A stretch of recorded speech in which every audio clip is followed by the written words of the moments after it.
Okay, it is 6 o'clock. We will call the Lyon Township Downtown Development Authority meeting to order. If we could all stand for the Pledge of Allegiance. I pledge allegiance to the flag of the United States of America and to the republic for which it stands, one nation, under God, indivisible, with liberty and justice for all.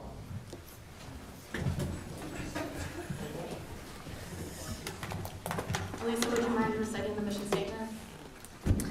Sure. The mission of the Lyon Township DDA is to assist public and private development efforts to stimulate residential, commercial, and industrial growth and to create a vibrant community where people live, work, and play. And then can we get a roll call, please? Okay. Carissa? I'm here. John Dolan? Here. Jason Egan? Present. Elisa. Lisa? Gezi. Yep. Here. Okay. John? Hey, Jen. Casey? Yes, here. Okay. That sounded. John Paycheck? Oh, here. Okay. Looks like Mr. O'Donnell is not here. And Paula Ruffin? Here. Okay. And Mike Casey's also here. Oh, I'm sorry. Just want to make sure we're getting it. That sound just kept bothering me. Oh, good. Okay, now approval of the consent agenda. Looking for a motion to approve the February minutes as well as the February distributions. Or disbursements, sorry.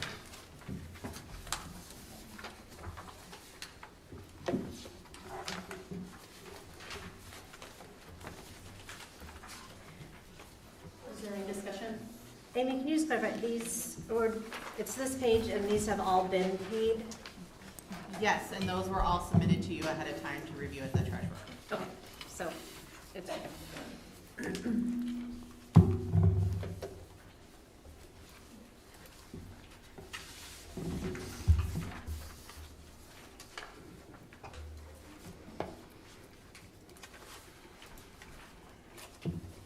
Any other questions?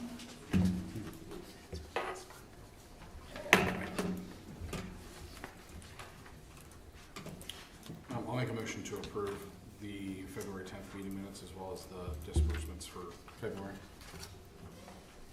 I'll second that. Okay, all in favor? Aye. Opposed? Motion carries. Moving on. Discuss consent agendas. Just the- Do you want to discuss consent agendas now for what we'll do in the future, or do you want to do That'll that be under under? treasurer's Shall we do report. treasurer? Okay, that works. Okay, I'm looking for a motion to approve today's agenda or any modifications. I do have a request to move letter C under new business. Discussion of bill approval procedure. That'll go under the treasurer, that'll be covered under the treasurer's report. So I'd like to remove the discussion of bill approval procedure. Okay. So are you gonna make a motion with that adjustment?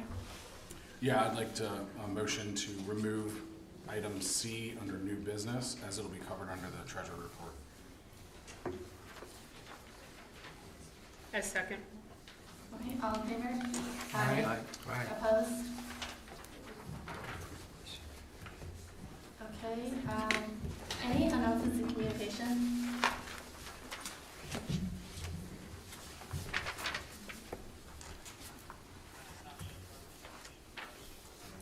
Okay, hearing none, we'll open it up to the public for non-agenda items. If you want to come up, state your name and residence, and a 2-minute time limit, please. I want to thank the board for what you do, but I want to bring up again that I feel that the I'm planning... sorry, what was your name? Doug Whitlack, New Hudson. I believe that the planning director overstepped his authority with the Project Flex by reducing the parking by 80%.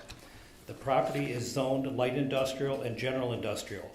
The data center, by not having property set aside for parking, is making it a single use, making the property non-conforming as general and light industrial. If the data center is gone, how's the property, or who's going to restore the property back to the correct zoning? Why was the township not warned by the planning director or the company he works for, McKenna, about the potential zoning problem with data centers? They are the professionals that the township hired. They are aware of what's happening around the country, and the board members are not. They should have warned you what was going on.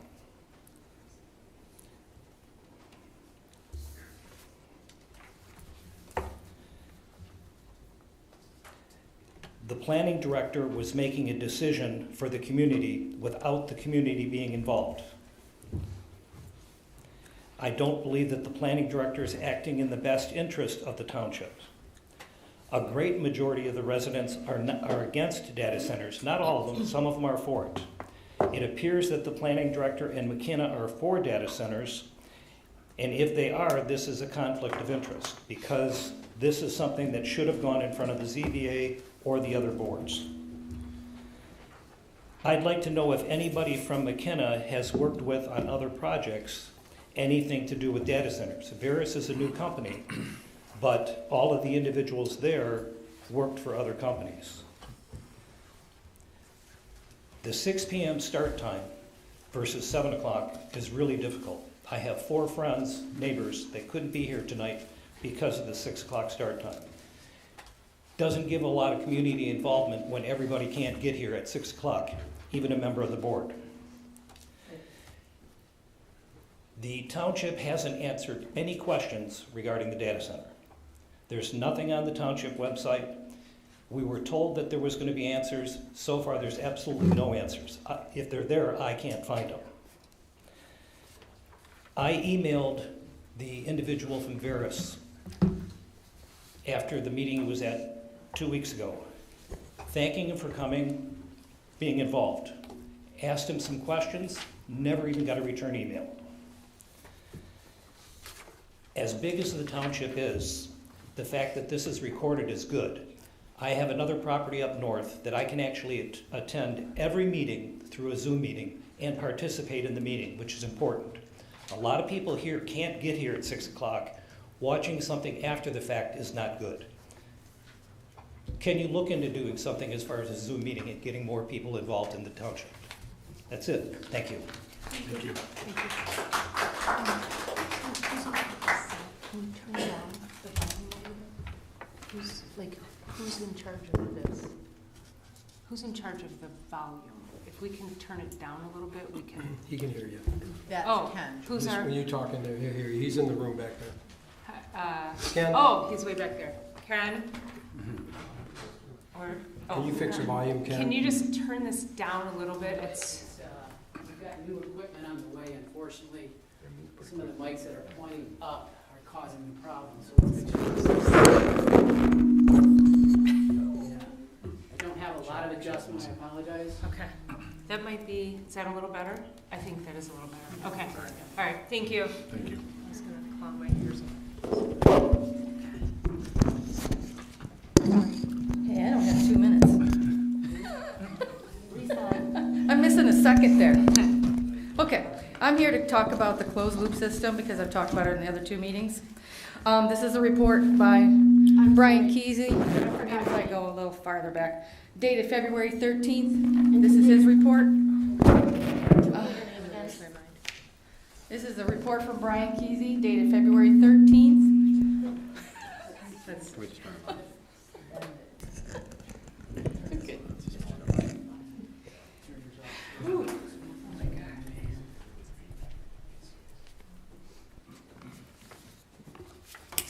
Could you start over and state your name, please? Huh? Oh, Nancy, and I live at Haas Lake, by Haas Lake, across from that football player. Okay, according to this documentation, the fluid that's going to be used is diluted corrosion corrosive inhibitors, scale inhibitors, biocides, and pH adjusters. But we really don't have to worry because you can find those in nutritional supplements and baby diapers. I feel confident now. No. Okay, and they're only going to use a few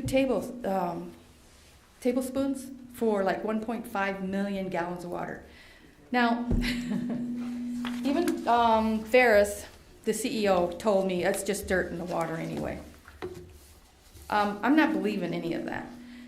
Anything that has a closed loop system has got chemicals in it.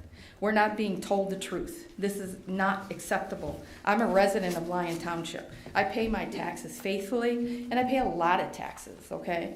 I feel I deserve the truth. This is not the truth. I do not drink chemicals. I just don't do it with the supplements. I know they're not there. And I also have a question. From what I'm hearing from all the residents, they have to use the potassium chloride for their water softeners, but Veris is going to be using just the regular one. How is he getting away with that? How is that possible? So, and nobody, by the way, on any of the boards, anybody has been able to tell me what's in that water. This is the first time I've saw anything from Brian or anybody. And so I think nobody is telling us the truth. No one. And that's not acceptable. You want us to trust you all? Well, give us the information. Let us know. Okay? I mean, I think that's fair for all of us. So thank you. Next month is about traffic. I'll be back. Thank you.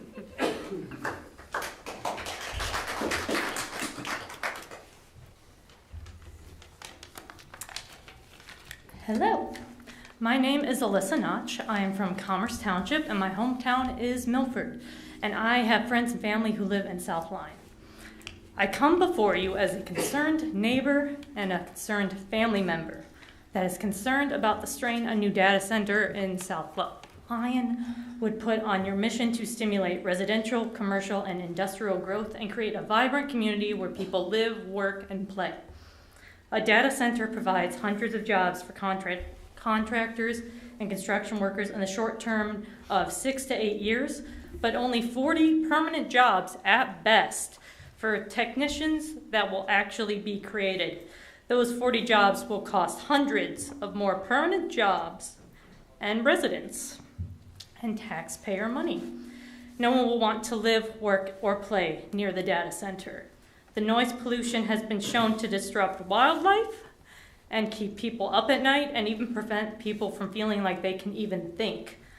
The water the data center uses tend to become unusable and undrinkable without costly fixes after the fact, and puts a lot of strain on the water supply in general. While that might be less of an issue here in South Lyon and Michigan in general, instead of in places like Nevada, it's still an issue that needs to be thoroughly considered. These are all publicly known facts, and costs for building data centers from credible sources like the AP, NPR, and A More Perfect Union. Please do your research. Then there is the energy costs that I haven't even touched on. The grid that is connected to my hometown of Milford, have they been consulted? Energy costs will go up for everybody. I come before you as a neighbor and a family member who is concerned. So thank you. Thank you.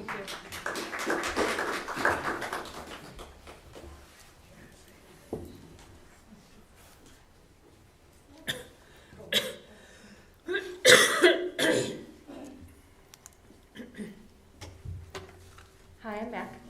I'll keep this brief. I wanted to show my support in the audits that were proposed last month on both CES and the Planning Commission. I think that provides a lot of transparency, and I think that's what a lot of residents of Lyon Township and South Lyon and surrounding areas are looking for at this time. So I thank you again for proposing the audits. I think that helps, as well as also streaming tonight's meeting. I think these are all really wonderful steps in the right direction.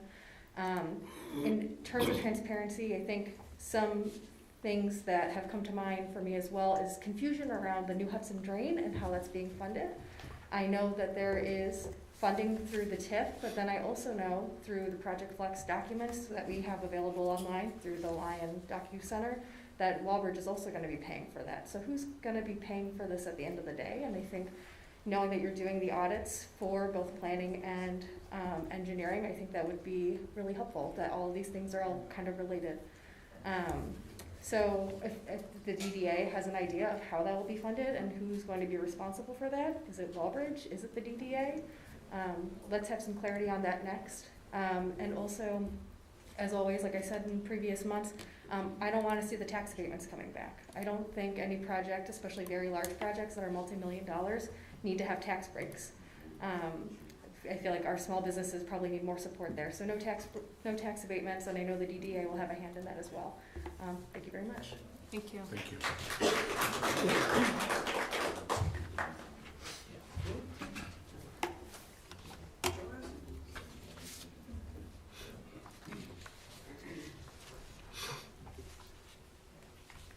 Robin, excuse me, Robin Allen, New Hudson. First out, I wanted to give a shout out to Mike for blowing the whistle on this. We wouldn't know anything about it if you hadn't talked to the news, so thank you for that. Concerned that I just found out last night that Walbridge has signed an NDA with Veris, which leads me to question whether the township has also done that. I know we've been told no, but we really can't trust what we're being told. Walbridge is one of the leaders when it comes to building AI centers across the country. One other thing, I want to thank the township for voting to record Planning Commission and the DDA meetings. Thank you for that. We would also like to see the zoning board meetings also recorded. And, one other thing. I would like to see the township go back to how it was 20 years ago when it comes to the accounting for township expenses. At one time, rather than just voting to approve consent agenda, which includes expenses, they would go line by line. So the residents could see where their tax money's going. And I would like to see us go back to doing that. So that's all I got. Thank you. Thank you.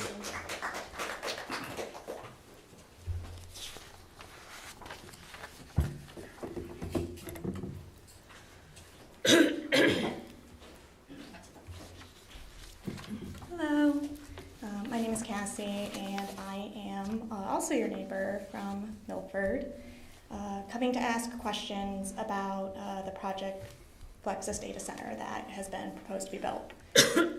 My biggest question right now is in regards to the lack of resources, not only on the Lions website, but also the safeguards that this community is putting in place, not only to protect the community tomorrow, but in the next 20, 40, and 60 years, when we have an aged power grid that not only needs to hold the burden of this data center, but of our growing community. Can you promise that it will be able to do that? I've lived in neighborhoods where with every storm, we lost power for 2 to 3 days. It's not fun to live like that. I don't want that for my kids. I don't want that for my nieces and nephews, and I'm thinking as far as my grandkids.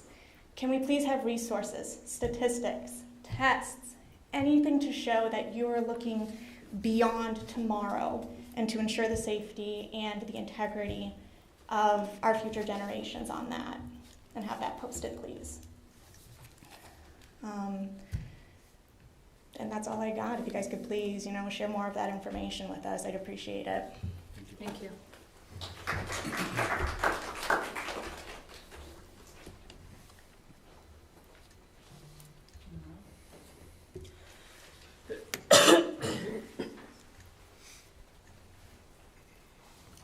Hi, my name's Amy, and I have 10 family members within 1 mile of this data center. Some have children, My husband is older than me, and this is going to be quite significant for us. Between the potential loss of income from our house, to our water, to our silence, and it's extremely stressful to have to deal with this. The more I dig into this, I've been to several meetings and spoke in front of John and the Planning Commission. And the more I dig into it, the scarier I get, because I was under the impression that this was all taking place around August, and I'm finding out there was all kinds of stuff in preparation for this little project way back in February. Conversations with airports and DTE and all kinds of stuff. Yet everybody claims nobody knew about it. How can that be? Do you not read the minutes from other board meetings, the Planning Commission? This is in the minutes. So how did you miss this? We're accused of not coming to these meetings and catching this, but why didn't the board of trustees or your group that was up here, why didn't you see that and go, hey guys, your treasurer was over here going, yay, this is great. And all I hear from is Andrea in these minutes, what a great thing Walbridge is. And he's sitting on our board. What the hell is going on? Is that not a conflict of interest? Is that not pushing a project that, according to them, they're like God here? They got stuck with this property over here for ages, and they finally found somebody to build on it. And guess what? It's a data center. Yay! Read your mission statement. What does it say? Community, safety, family. How do those things all go together with this? To me, it doesn't do this. It does this.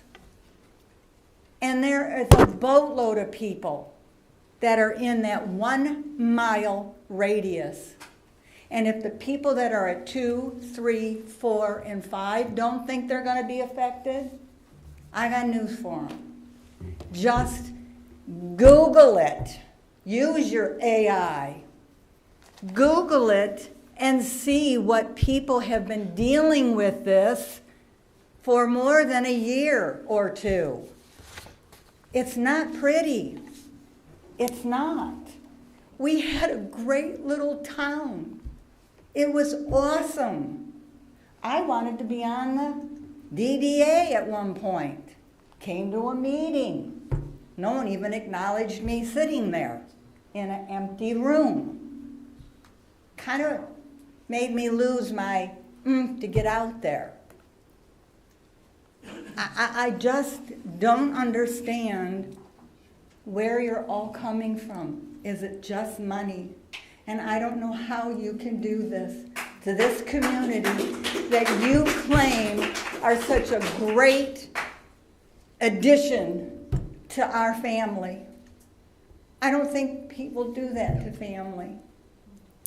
You might think this is going to be great because you might be brainwashed by the same people that everybody else is here. Veris is just this glowing thing. And they've only been here, what? In business, how many? 2, 3 years? They have 30 people? Are you going to guarantee that these jobs that we're going to get are going to be South Lyon and Lyon Township and New Hudson people? I want to, after a year or two of this, I want to know how many of them are actually local jobs. We have to move on if that's the point. Yeah, we have to move on. Take it down.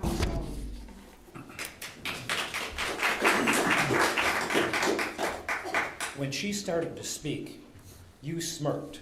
I think you owe her an apology. Excuse me, but I have served this board for 10 years. I've been silent for a long time. I don't care. For 10 years with integrity, ethics. For 10 years I volunteered. What ethics? What ethics?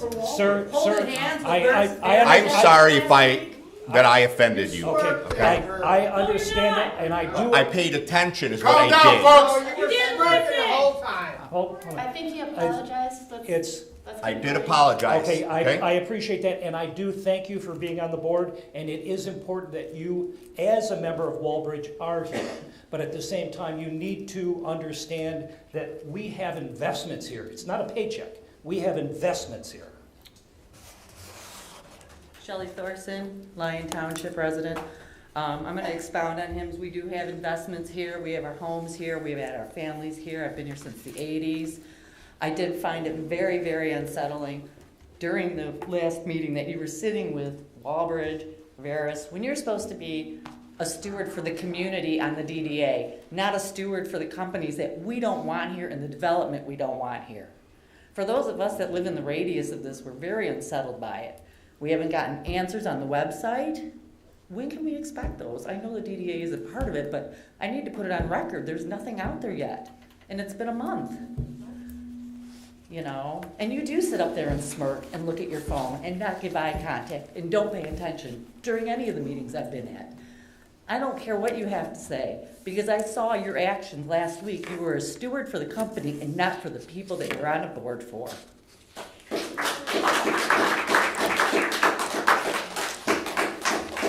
should have stepped down the minute Please. it became your project. Yeah, you have to divest yourself.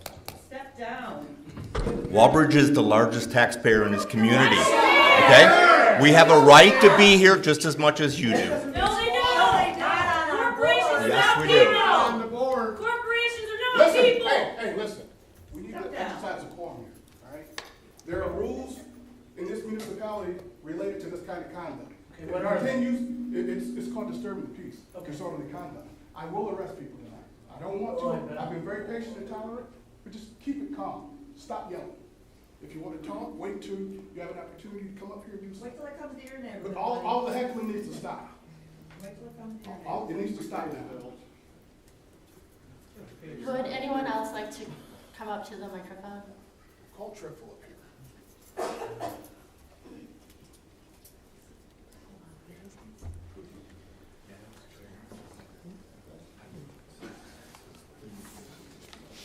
Hello, my name is Jeff Barker. I live in New Hudson. I guess I've been through several of the meetings since really January. I've been to most of them. And I think that there's a real credibility deficit in this whole project. I think it starts with the name. One of the last meetings I went to, somebody had mentioned that it was called Project Flex.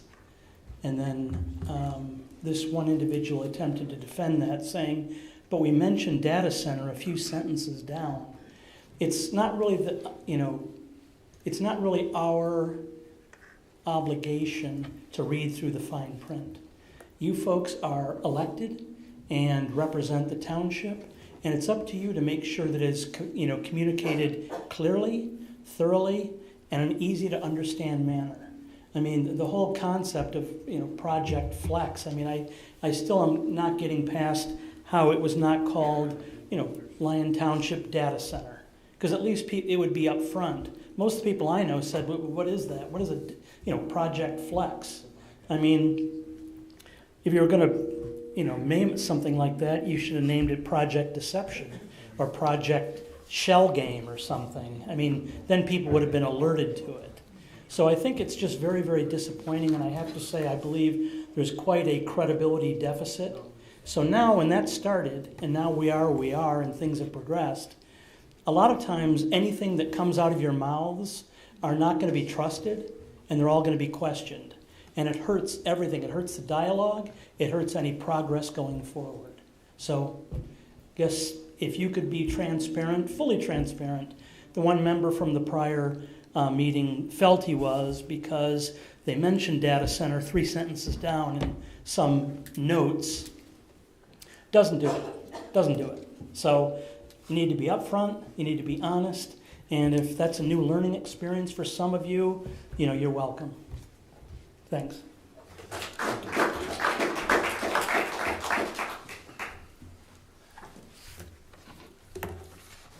Did anyone else want to come up to the microphone? Okay, then at this time, we're going to close the call to public. If you did have something on agenda to talk about at the end of that discussion, you can come up to the microphone then. So we'll be moving on to engineering reports, and you should have all received the memo from Leslie, and it will be on public record. So does anybody have any questions regarding that memo, or would you like to just move on to the report? Yes, ma'am. Yes, sorry. Leslie, do you have anything you want to say? No, I just want to state that it is in the packet for tonight if the public would like to review it. It's about 54 pages. The letter itself is 8 pages of the history of the Southeast Ring Road, the invoices, our contract. I've included the contract, all of the proposals for the Southeast Ring Road in the invoicing that I went through thoroughly in December, along with the updated for this month. So I'm happy to answer any questions. There have been some already presented, which I've responded to, but I don't plan on reading the memo unless you'd like me to, but I'm happy to. No, that's what I was getting away from. Is Can I- the pages. Can I? It's only 8 Yeah, pages. we do have questions though. Sure. More just, I know in role as treasurer and other things that we'll end up meeting to discuss the invoices and a lot of, it relates to all of this stuff. I know there was a comment in here that you made that I can't find it right now, but you had given your presentation in December and hadn't heard back from us. I just wanted to let you know that we were honestly shocked and we have been very overwhelmed with this information. So we are very diligent. I put so many hours into doing a lot of investigating, and there's so much more is what I'm realizing. So we will be talking with you more about all of these, and I know your page 4 and 5, or 3 to 5 indicate, 9 different parts of the project that you want feedback from us on. And so, yes, we will be giving that to you, but it's a ton to digest, and honestly, the more we read, the more questions we have, and so we are continually having meetings to get more answers, but honestly, even this morning, most of our questions resulted in about 3 more questions, so we're still kind of at that stage. So again, I know you wanted to meet with me and Amy, and so we'll be doing that to start to kind of get some of that, but there's going to be a number of meetings to kind of get an understanding of what all's going on here.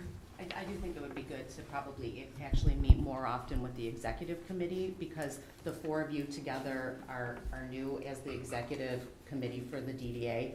And there are so many details with this project that it would be easier to get you up to speed if we met probably twice a month.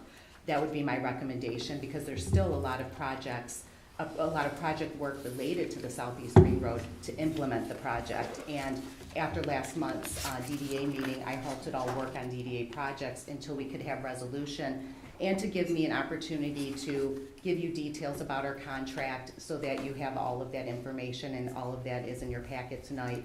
But that would be a suggestion I have moving forward, especially with the Ring Road.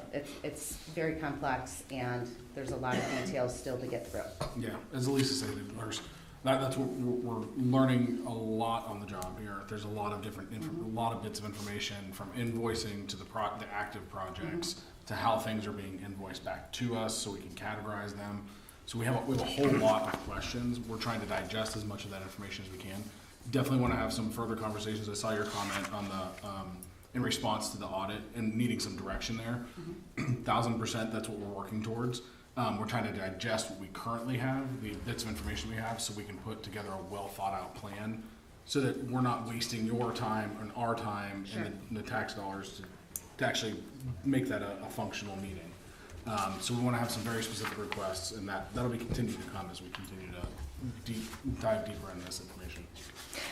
I do appreciate what you put together. That was very helpful. If you want to even go further and give us more information at that level, that would be great. But if you prefer us to create our questions and respond to our questions. Well, at this point, that I way. think I've addressed the concerns that I heard through the February meeting. Okay. I did listen to the February meeting and your December meeting, and I tried to address everything that was discussed, because I was not here for the February meeting.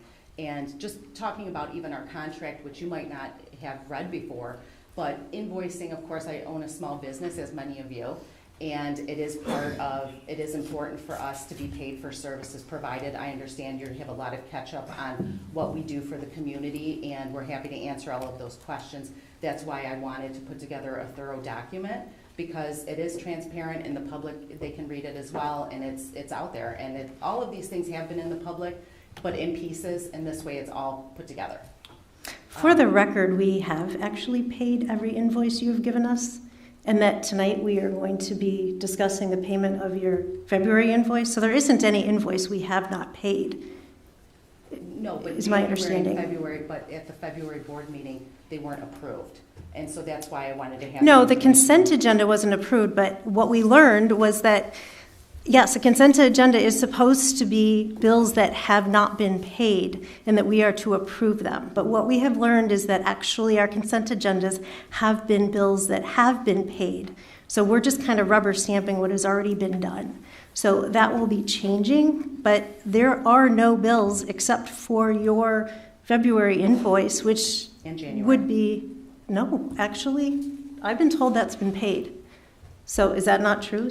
I have to double check. I have it back at my office, what we have record of paying. I don't want to confirm that until I double check. Okay. So As treasurer, I've been told that those were paid. So again, we need to figure out what we're doing over here. But yeah, that's in our understanding, is that it was paid. So, would you like me to move on to other updates? I wanted to comment on this too. Yeah, sure, go ahead.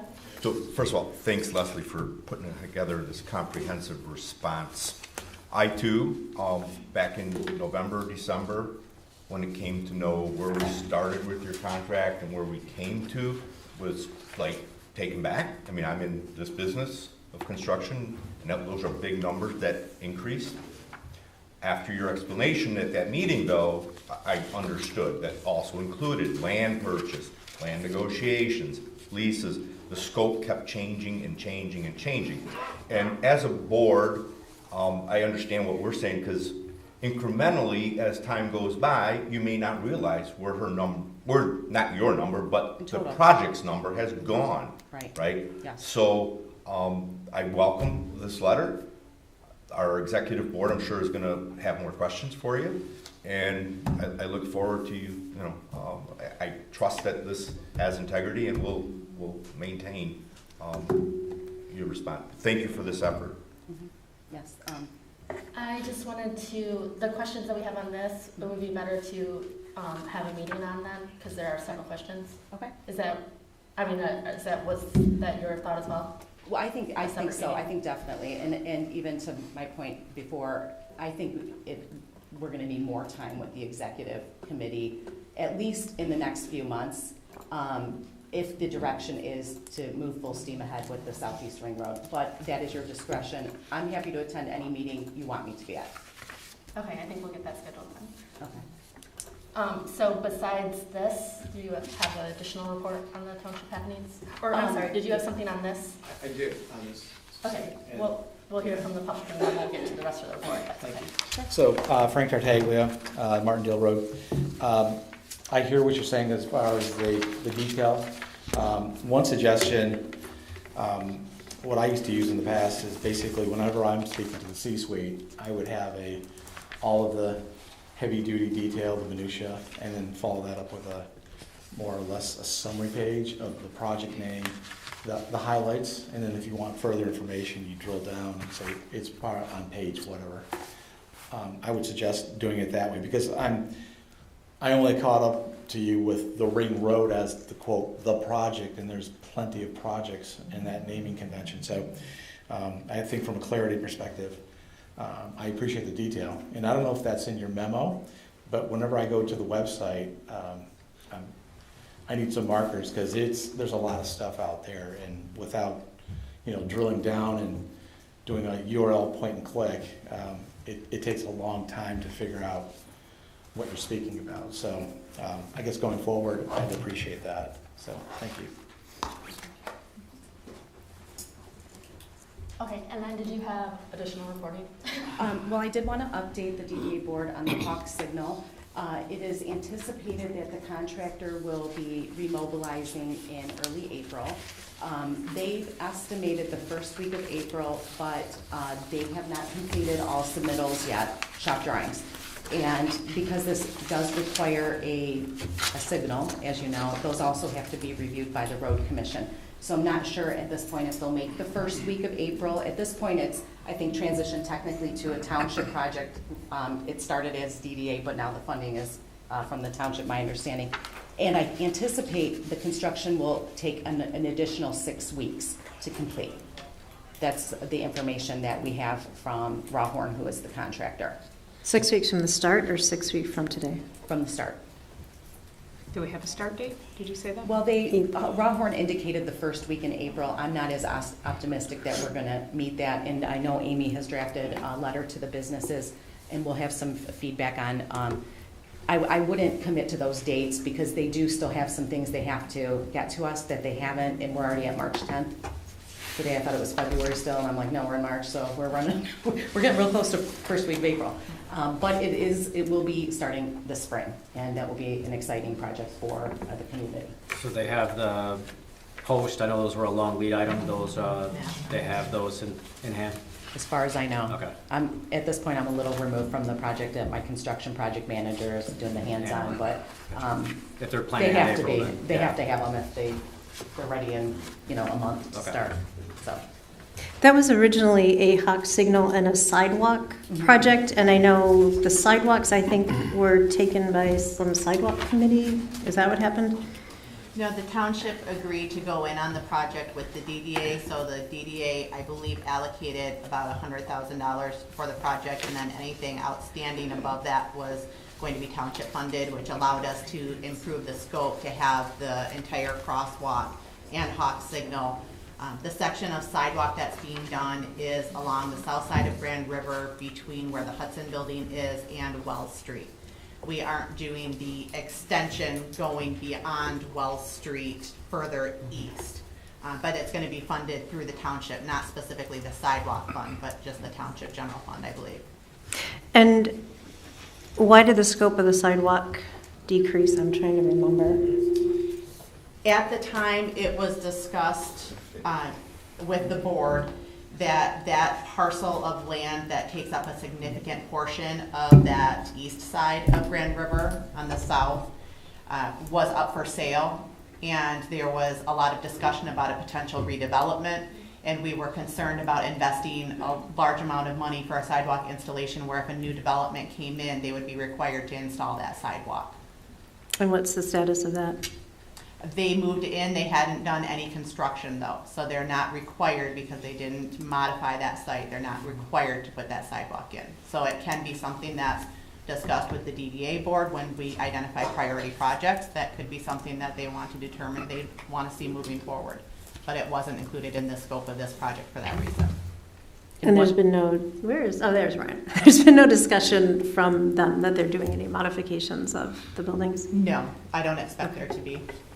And it might be something too, when you're thinking about your projects, in the timing of when you're interested in doing the streetscape along Grand River, that might be an appropriate time to consider the sidewalk unless that's further out in your plan. So just something to think about, because it's highly likely when you do the streetscape that all the sidewalks are going to be removed and replaced. So just keep that in mind. Because of grading and storm sewer modifications, there's going to be a lot to that project as well. That arm won't have to be moved, though? Will that be, I think we would work around that. Okay. Yeah, that was the discussion that we had, because that was a point that was brought up. Okay. Do we have the master plan of the streetscape where it's gonna potentially interfere in the future? The last plan that was done was, It's been a long time. 2014 maybe or something, maybe even earlier than that. So that's gonna have to be updated completely before things move forward because of the significant changes that have happened in the downtown. think it's all not an electronic. Yeah. So that concludes my report. And just real quick, Leslie, if there are, thank you again. You did provide a ton of information. I want to make sure that we don't, with you holding right now on some of the DDA work, can you identify if there are any critical items that are going to prevent any projects, just what those critical items are that need to be addressed, kind of top priority? I know a lot of things need quick attention, but if you have anything that's very high criticality, that you could let us know what those things are and what project it impacts. Okay, I can do that. And I think that would be something appropriate to talk about when we meet.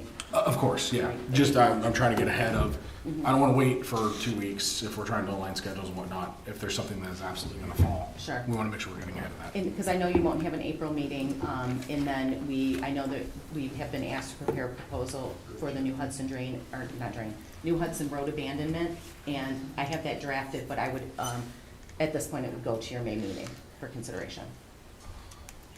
Okay. Okay, any further questions for Leslie? All right, up next is our planner's update. We also received the memo from you, Brian. Thank you for that. And that is in our packet as well online. Did anybody have any questions on that? Alrighty. So you have the memo in your packet, and I understand that you don't necessarily want that read verbatim, but I do want to address that in a second. I want to start with our March 6th planners report for the DDA. You've asked for a written update in addition to our verbal, and so that is what this March 6th report is. My intent with these moving forward, if you continue to request them, is to provide regulatory zoning ordinance updates that we're working on, any site plan developments that are in the hopper, or even things that are construction related that may not come before a planning commission, like our one item on here, the drain clean out. And then I also want to give you an update on other planning functions that are either within the DDA district or have any sort of economic development function. So that's how I have this memo framed. Hey Brian, can you turn your mic on? Is it on? Maybe I'm just not speaking into it. Can I get closer? Okay. I'll see if I can't swallow it. Yeah, it was really tough to hear you last night. I was trying to watch it from my office, and I had on the highest volume and could not hear you. I've needed to learn to project for 20 years. I've been doing this, so thank you. On March 2nd at the Township Board meeting, the Township Board enacted a moratorium that covers data centers and large land uses moving forward, with some specific direction to the Planning Commission and staff to update those ordinances. So we kind of prepared a draft ordinance. We had a lot of the working pieces of that in progress before the board issued their moratorium. So, but there were a few things that were added by the board at the suggestion of the public and at the suggestion of several of the board members. So the draft that we discussed at the Planning Commission last night was a first effort, and we'll continue to take iterations. One of the things that I encouraged the public to do was review that draft, put any input that you have into an email, direct that to the Planning Commission. All those members are on, email addresses for all of those members are on the township website, as is the planning@liontwp.org email address. Please send me comments. We'll incorporate those that are appropriate, and we'll bring an updated draft back to the Planning Commission. So we expect this to be iterative. The Township Board's moratorium at this point goes through their September board meeting, but the board's moratorium did allow the option of an extension of that moratorium. So we're going to try to make progress through this in a responsible way. We want to cover all the topics. We're incorporating feedback from all of the public comments that have been submitted through the Project Flex process, and we'll continue to refine that for changes to the ordinance. So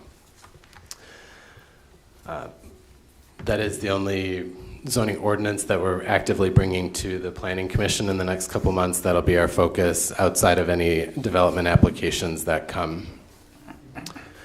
Relating to Project Flex, the township did receive the final site plan from the development team on February 17th, and all of the consultants, the planning consultants, engineering consultants, sound consultants, and fire consultants are working through that document. It's 93 pages. We are aiming to have reviews back to the township and to the applicant team the week of March 16th, so that's next week. Through that process, there were over 1,000 questions submitted to the portal, whether they were through the township website, through the open forum, and other questions that were submitted to the Township Board and the Planning Commission over the past few months at public comment. So we are addressing those as we go through these reviews.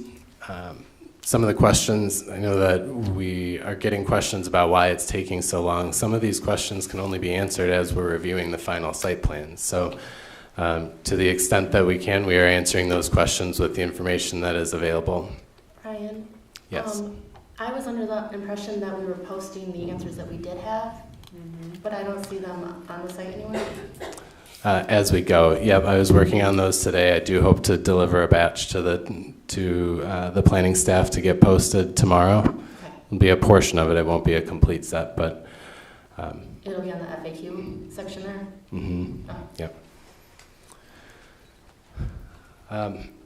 Separate but geographically related is the New Hudson drain cleanout. So the township has received a request to remove trees associated with the drain. We've participated in conversations with the Water Resource Commission about the drain cleanout, and we would expect that there's progress made on that in the coming months.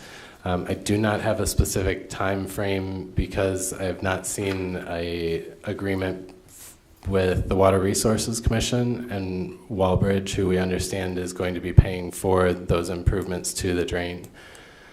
It is a Water Resources Commission project, so much of that work will happen with input from the township, but not oversight from the township. The Water Resource Commission is ultimately the group that reviews all of the contracts and reviews all the contractors and ensures that work is done to the approved plans or the plans expected. So we were discussing this earlier today, and there was confusion about permits. Who pulls permits? Was that? Well, I think that's what, there was some confusion from people on what was flagged, and I didn't have clarification on what had actually been submitted. So as of right now, as Brian said, permits have been submitted for some of that clearing, but an agreement hasn't been signed to do the overall clean out. So when people are saying, well, the New Hudson drain clean out is going to be funded by whether it's Walbridge or another private entity, that is not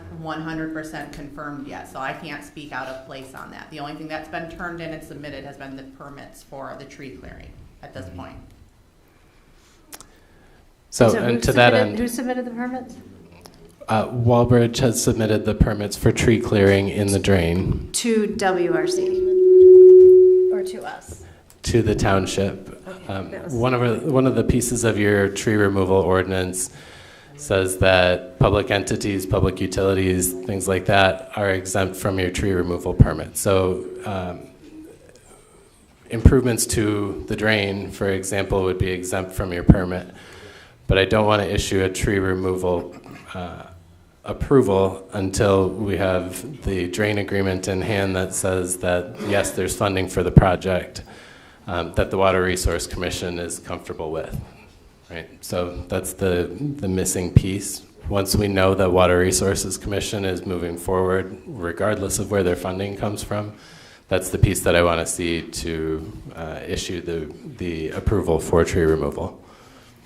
And Brian, when we were talking about that this morning, there were some questions about some of the easements, whether they're public or private, that would be impacted during the drain. Can you speak at all? I'm not sure if you got a request from Amy about kind of showing us, because I know there's multiple sections and it's not just a single parcel for the New Hudson Drain. Do you by chance have that for today? There are 3 pieces, essentially. I don't know how much, if I speak incorrectly, let me know. Okay. Freely. The Water Resource Commission covers all of the drain improvements. They are allowed to perform work within their easement. So that's basically anything from Milford Road all the way to Martindale that will be cleaned. There are sections to the east of Milford Road that, for example, the pieces that are by the Huron Valley Trail that are under the Water Resource Commission easement. There is a portion of it that is also within the Road Commission easement in Milford Road. So that's a separate permit or a separate process that Walbridge and the Water Resources Commission and Road Commission will all coordinate on.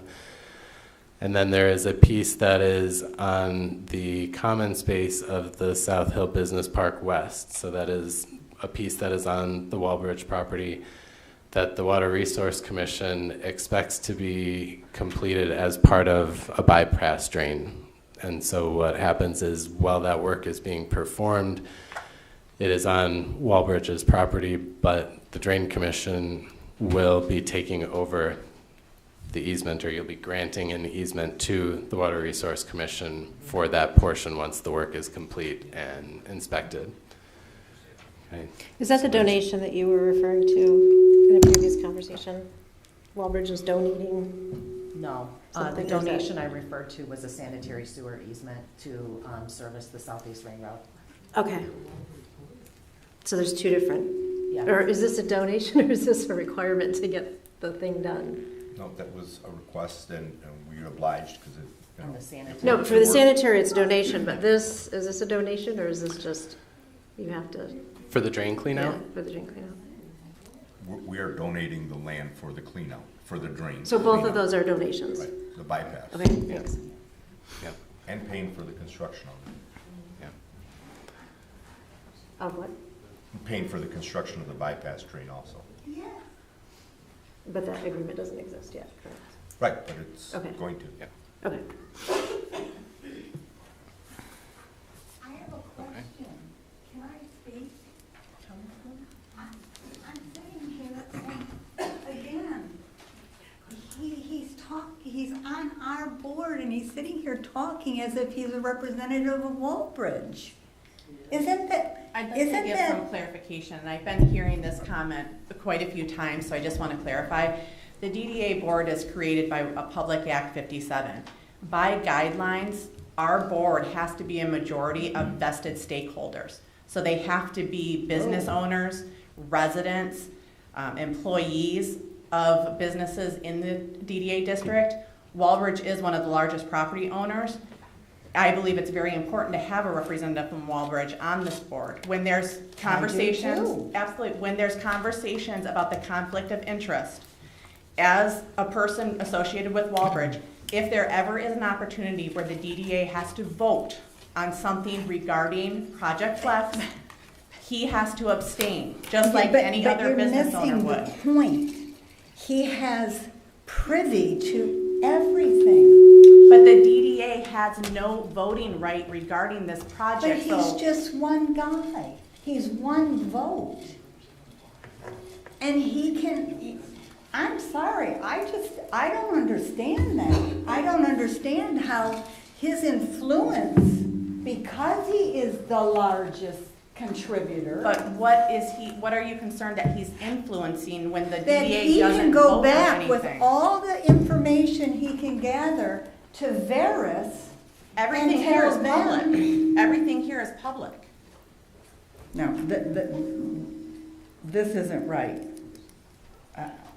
I mean, if he was a little gift shop, I don't think you guys would be listening to him as much as you're listening to him, because he is the biggest guy in town, is what I'm trying to say. But we're not listening But to him you on any are. decision making. The If DDA you go doesn't back vote on and you anything. look at how all these things were already being put in place before you even received the site plan. talks with The DDA never received the site plan. That's not something that comes before the DDA, that goes before the but planning he commission. knew all along what he was doing. I mean, he had the inside. He had the inside information. And maybe I'm just not understanding. I don't know what the inside No, I truth guess was. you're not understanding what I'm So And I apologize. If you'd back like to on meet with me topic, later. Back on topic, we are talking about Yeah. the drain work. Did you have something to say about the drain work? No, I don't. Okay, if something comes up later that we're talking about, you're welcome to come back up. You mentioned the streetscape. What streetscape? Down Grand River, which direction? The streetscape, the total scope hasn't been determined yet. The first iteration of it, I believe, went from where the Lions Center Drive and Grand River Crossing was to the roundabout just to the east of us here at the township. So it was Okay. that stretch of Grand River. I remember when we first moved in here, we spent, it seemed like a lot of money to put a bunch of berms in front of the houses going down Milford Road, just past the 5 Points. And then nobody took care of them. And they all just fell apart. Half of them removed the plants out of them because I think they felt they had to take care of it, but yet I think it was on the city easement. And there might be 1 or 2 noticeable plants still in the yards of those people, and I think it was a total Absolutely, waste. and that's a very valid concern, and when the DDA determines that it's ready to move forward with that project, there is going to be a lot of Yeah, we've opportunity for already community noted that. engagement on that. We've already discussed that. Oh, you're gonna let us know on that one? Yeah. Okay. And what about the drain that's down by the library? That runs through alongside of Villas of Crystal Creek and Elko Heights? That is outside of the DDA district, so I'm not sure, are you, Is that the Novi line? No, that's 11 Mile and, the DDA district only extends to 12 Mile. Is that one called, Leslie, Lion? It's called Lion, Novi Lion. It's the Blackwood converges into the Novi Lion Drain, and then it continues west of Martindale and converges with the New Hudson. Yes, If I on have the it other right. side of Martindale. when is that gonna get? They've been talking about that for years. I don't know It's if the clogged drain now. commission is Right gonna now, get to the that. water's coming up into our neighbor's yard that lives the first Do you know house. these ditches were dug by hand 100 Hmm. years ago? These ditches were dug by hand. I have a picture of the guys actually digging the ditch by hand 100 years ago. It's a crazy picture. Well, it's turning into a swamp, Well- and they have water, sometimes. We've been when trying it to get the drain rains, cleaned. The water is coming up like a fountain in her backyard. Yeah. Well, we've been asking the Water Resource Commission to clean that drain, the commissioner, and they just said they don't have the money, they're not gonna do it. And because of the size of the bill, the township could not foot the bill for that. And it's expensive. It's probably gonna be $3 to $4 million to clean that out. And the township doesn't have the money to do it. So we've been trying to do that since I've been here. You We've been guys trying to get just that drain cleaned. Replace the culvert.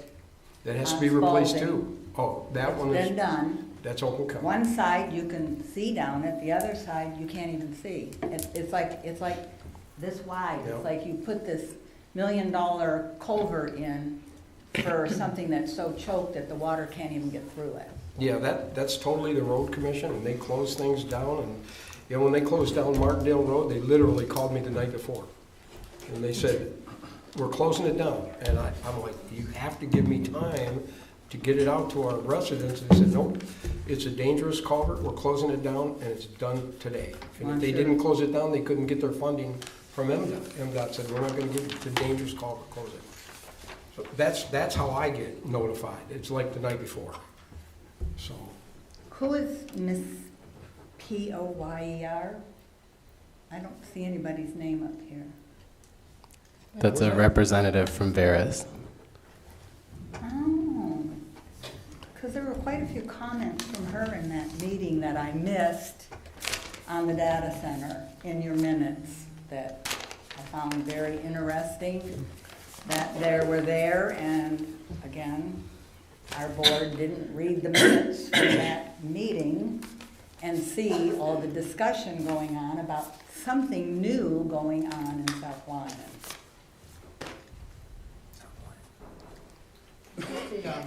Quick question.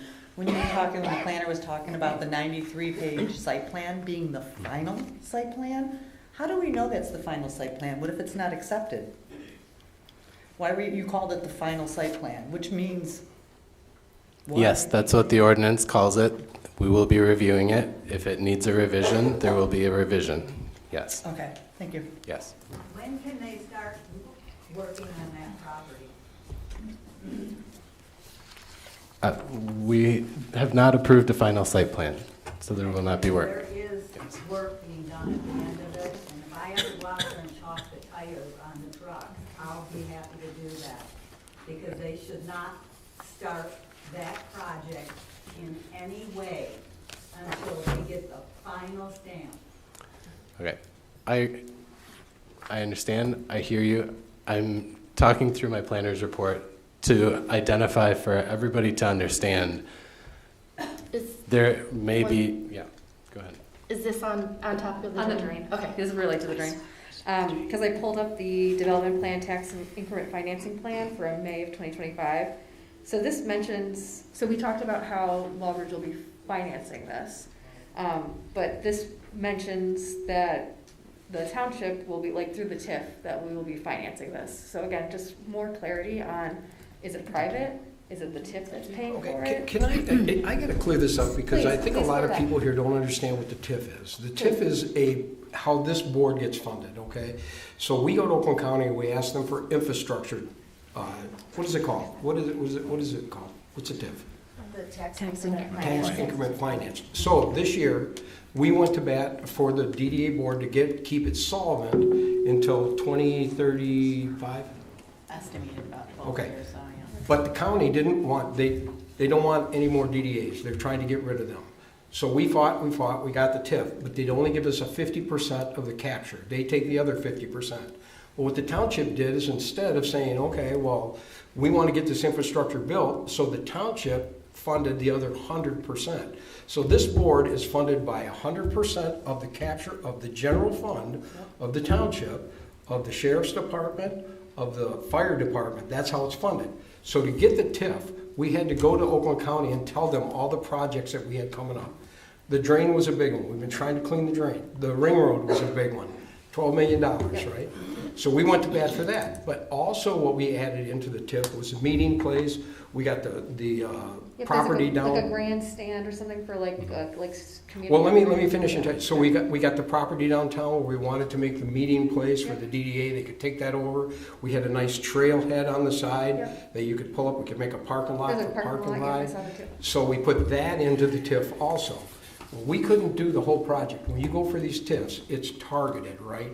You have to tell them what you're gonna do. It's in a plan. Everybody here's worked on that plan. We all know what's in that plan.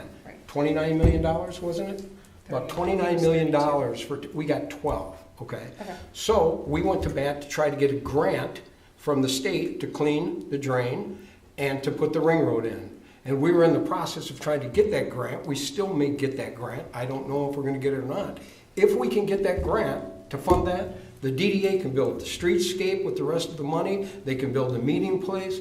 So we don't want to take the money from the TIF and build the ring road if we don't have to. If we can get that funded, this board can make the downtown a beautiful place. Right. Because they'll have the money to do it. Okay, so I see what you're saying. So, so you anticipated a larger, so the TIF you wanted closer to like 29, 30 million. You only got 12. Got 12. But the TIF, but within the constraints of the TIF, you can only work on the projects that you proposed, correct? Only the projects you put in. Or projects you put in, right? Yes. So that would have included Ring Road and the drain. It However, you are looking for other mechanisms to pay for that so that that money could go towards some of the other projects that you Exactly. listed. That's Okay, what now we're I'm hoping. following. There's That's what also we're hoping. another little piece of this. Walbridge discharges their site, when developed, would discharge to the drain. Correct. Right now, there's a floodplain associated with that.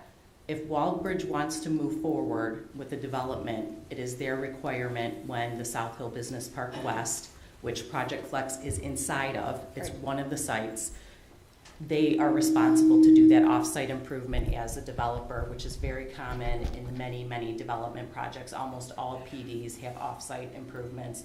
Even though this isn't a PD, for the infrastructure to work properly, the drain needs to be cleaned out. And similarly, if the Southeast Ring Road went first, the township would have to have that drain cleaned out. Both projects need the drain cleaned out, the townships and Walbridge, for separate reasons.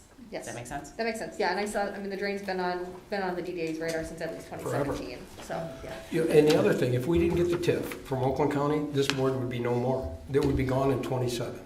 So we had to get that to move the sunset up on that to the 2035 or whatever it was. But this board it takes 100% capture from the township's general fund. We have to say, okay, in order for Oakland County to get 50%. They were given 100%. I think the last tip was 100%. Yeah. It was 17 million, right? They gave 17 million. It was, and then when that sunset, we had to go to bat, or this board would be gone. We wouldn't have a DDA. So now the township says, hey, we want the infrastructure built. We want these meeting places. So we're willing to take, and we sacrifice the sheriff's share, we sacrifice the fire department share, and the general fund share to keep this board solvent so we can do them projects. And if we do that, then Oakland County will help us with $12 million. Okay. So that's what it's all about. Okay, so you don't have to use the TIF to pay for the drain? Not the drain. We can get away, because we have the other improvements that we added in the project. So you can do those projects instead and would still be within the, If we have to do the drain and the clean out, all the money's wiped out. This board will have no money to go forward. Okay. So that's why we're trying to get that funded. Does that make sense? That provides so much clarity. Thank you so much. Okay, thank you. Okay, but what happens if the project doesn't go through? Does Walbridge still want to pay for it? Well, they're signing on the dotted line. They're signing on that now. I think they have to sign and go. An update, and I'll give you this is breaking news for all of you. The drain agreement was signed with the county. So we have our permits for tree cutting west of Milford. We have tree cutting at Milford Road, which is done through the road commission. And the last bit will be on the township property, which I'll get that over to you tomorrow. So when do you see this plan? Can I say one other thing? I know there was a comment made that this board is elected. This board is appointed. So you got to make sure you understand they're not elected. So they're appointed people that give their time for free, and they come in and they do a great job here. And I mean, none of these people get paid. It's the only board in the township that can't be paid by charter. I understand that. My husband's been on condo association. Can I say one other thing? I don't want to be in a soapbox, but I got some pretty cool news that I want to put out there. Is since all this stuff happened, and a lot of the residents of the township are they don't really know how the government works, as I didn't. When I was elected, I didn't know how it worked. I saw this stuff. Tina, who's in the group here, she came to me and she said, hey, I would really like, because of all the people in the township that want to get involved now, let's get them involved. Let's do a Citizens Academy. And I go, Citizens Academy? Well, that sounds pretty cool. And she says, well, I did in South Carolina, and then our building official, Tony, who came from Adrian, he also had a Citizens Academy. And we're going to start that, and I'm going to announce it at the next board meeting, and we're going to open it up for anyone that would like to sign up for that academy. We're going to go through with the planning department will come in, and they'll give tell you how the planning department works. We'll have the fire department, the police department. We'll do tours. When we're finished with the weeks of the academy that we're going to put together, we're going to give certificates. And the certificates will be in line for the next board appointments. So now, when we, instead of looking for people to get on the boards and we can't find them, these people that went through the academy can come up and get in line and be the next appointed boards to the boards. If we get a vacancy, they'll be the first one in line. We can bring them up and say, they know how the process is. Let's get them involved. And I am so excited about that I think it's going to be a great thing. And I'm sorry, I didn't mean to take the thing over, but I'm sorry about that. It's exciting times, really. I know it's got some crazy things, but it's exciting times coming. So that your kids learn how to do Absolutely, 100%. now instead of when they're in their 70s fighting for their life. Hey, I'm there too, so don't worry about 70s. Talk about 70s. Drain, real quick, Brian, or I hope it's quick. So in our current 2026 budget that we have not yet adopted, we have $3 million set aside in capital improvements for the drain, right?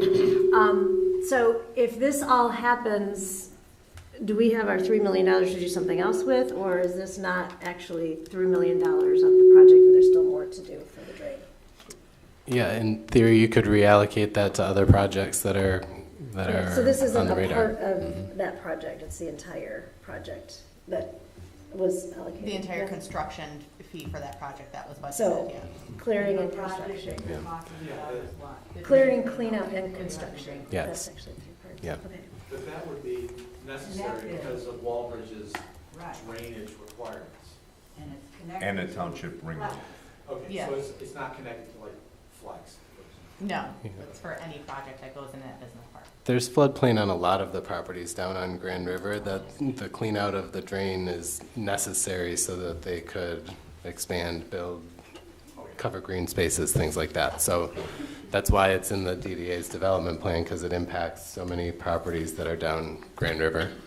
So I just have a question, because you at the March 2nd meeting stated that this wasn't related, it was unrelated to Project Flex. Like, Project Flex can't happen unless the drain is, what is it, cleared, cleaned, and constructed, correct? I mean, yes, there's a bunch of projects that can't happen without the drain. Right, but so it's, but it's clearly related, because you said that it was unrelated.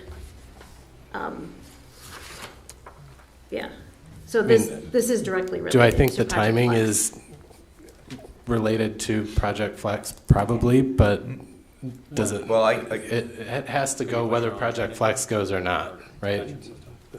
Walbridge can't develop anything else on their properties without that moving forward. So long before there was a flex, there was a plan. Yes. So I know people have heard things. And let me back up one step. The drains are controlled by the county. The county shared with us, they have $44,000 to clean out a drain. That's gonna need $5 million. So they own it, they control it, but they have no money. So it's left to the township to fight, it's left to Walbridge to fight and fund. We've gone to Congress, we have gone to, I've been part of that fight for 10 years now, to get this drain cleaned out. So knowing that, yes, we need it too, but the township needs it. The residents in the New Hudson district, many are in the floodplain, they can't do anything with their land. I've heard all kinds of complaints. My backyard's flooding, things are bubbling up. Well, that is your good neighbor, Walbridge, taking care of things now, getting it done. Yes, it's for us too, but it benefits everybody. Yeah. And long before Flex. So this is not tied to Flex. I think it's a good clarification. The other thing I want to note while we're talking about funding of the DDA projects, because that is a piece that we'll continue to look for, is whether it's private investments to make your TIF dollars go farther, or grant funding that's going to make your TIF dollars go farther. For example, like when we do pull the trigger on the streetscape, if we can partner with MDOT on TAP grants, we would do that. There are a lot of mechanisms that we want to supplement your TIF capture with, so we can do more projects or bigger projects or that extra piece on a project that we might not otherwise be able to accomplish. So that's always going to be our goal, is to make your money go farther if we can. Okay. And taking one step back, when we went to Congress and so forth, it was Leslie and her team that helped put together that whole package to get through, and we did get $850,000 that's going to go towards the ring road. So, again, I think you covered that in your letter, if I remember right, I'm reading that. So,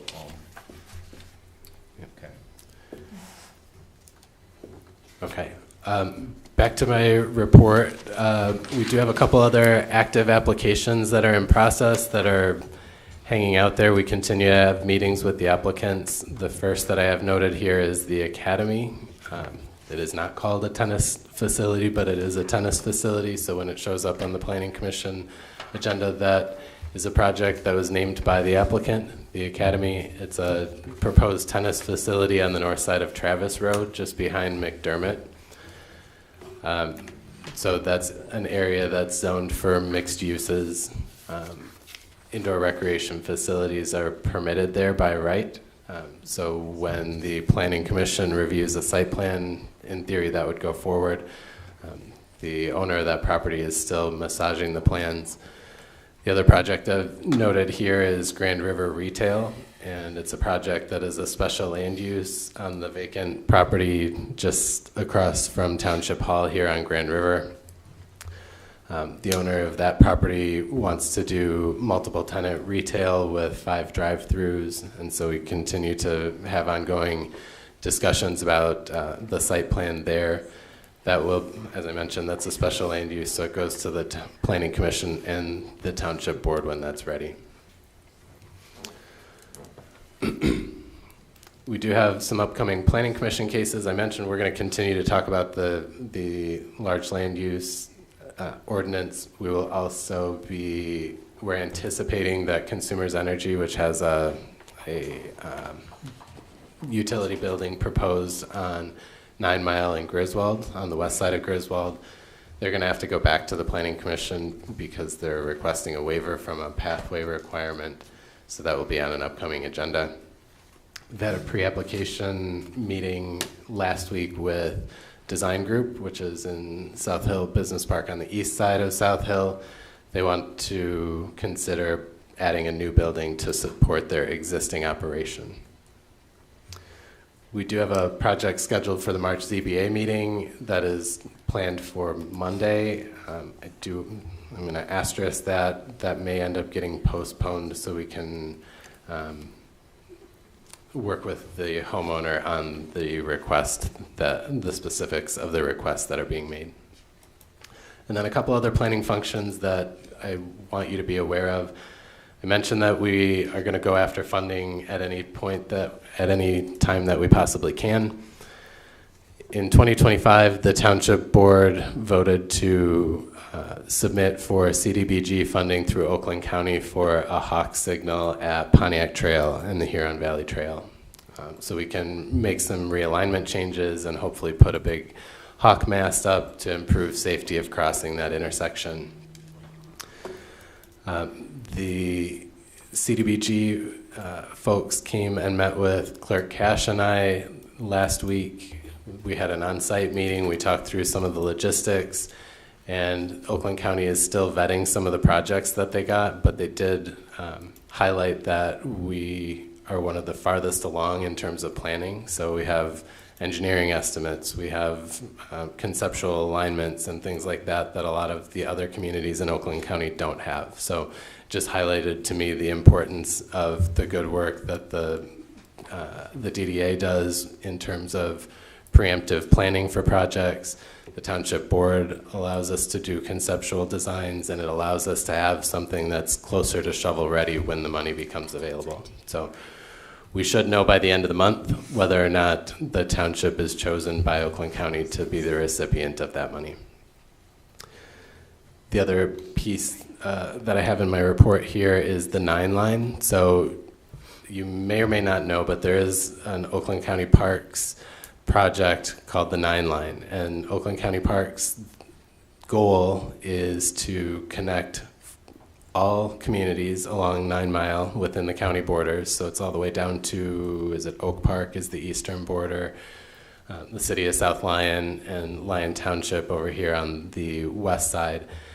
And they, over the past 2 years, we've been participating in ongoing efforts with Oakland County to identify what non-motorized improvements would look like within your township borders. So where it's appropriate, we've asked them to put non-motorized pathways like we've got in sections like Kirkway and some of the new developments that are in process at 9 and Napier. We're taking context into account where we've got the most rural stretches of 9 Mile on dirt roads. There's signage improvements, but not actual improvements to the road itself. So we're trying to right-size some of the county's big picture plans for non-motorized transportation. But I bring that up because we know that the Road Commission intends to install a roundabout at 9 Mile and Napier to correct some of the geometrics there, and so we had an opportunity to give them feedback about that intersection and how we want the crosswalks to look there and connect. Okay, so that concludes that March 6th. Again, I understand you don't want to have me read my March 3rd memo, but I do want to acknowledge what I consider a pretty big piece of information that was presented falsely to the public at your last meeting.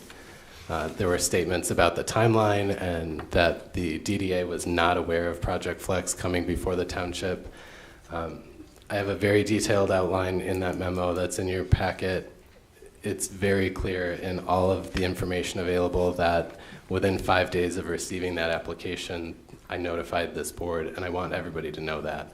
I feel like the implication was your consultants are not doing their job, and they're not doing diligence, and they're not serving this board, and I take exception to that. I've worked for you for 8 years. McKenna's worked for you since 1987. You have other consultants that are second to none in this township, and I want you to know that and recognize that you have good professionals who give a damn about your community. Thank you.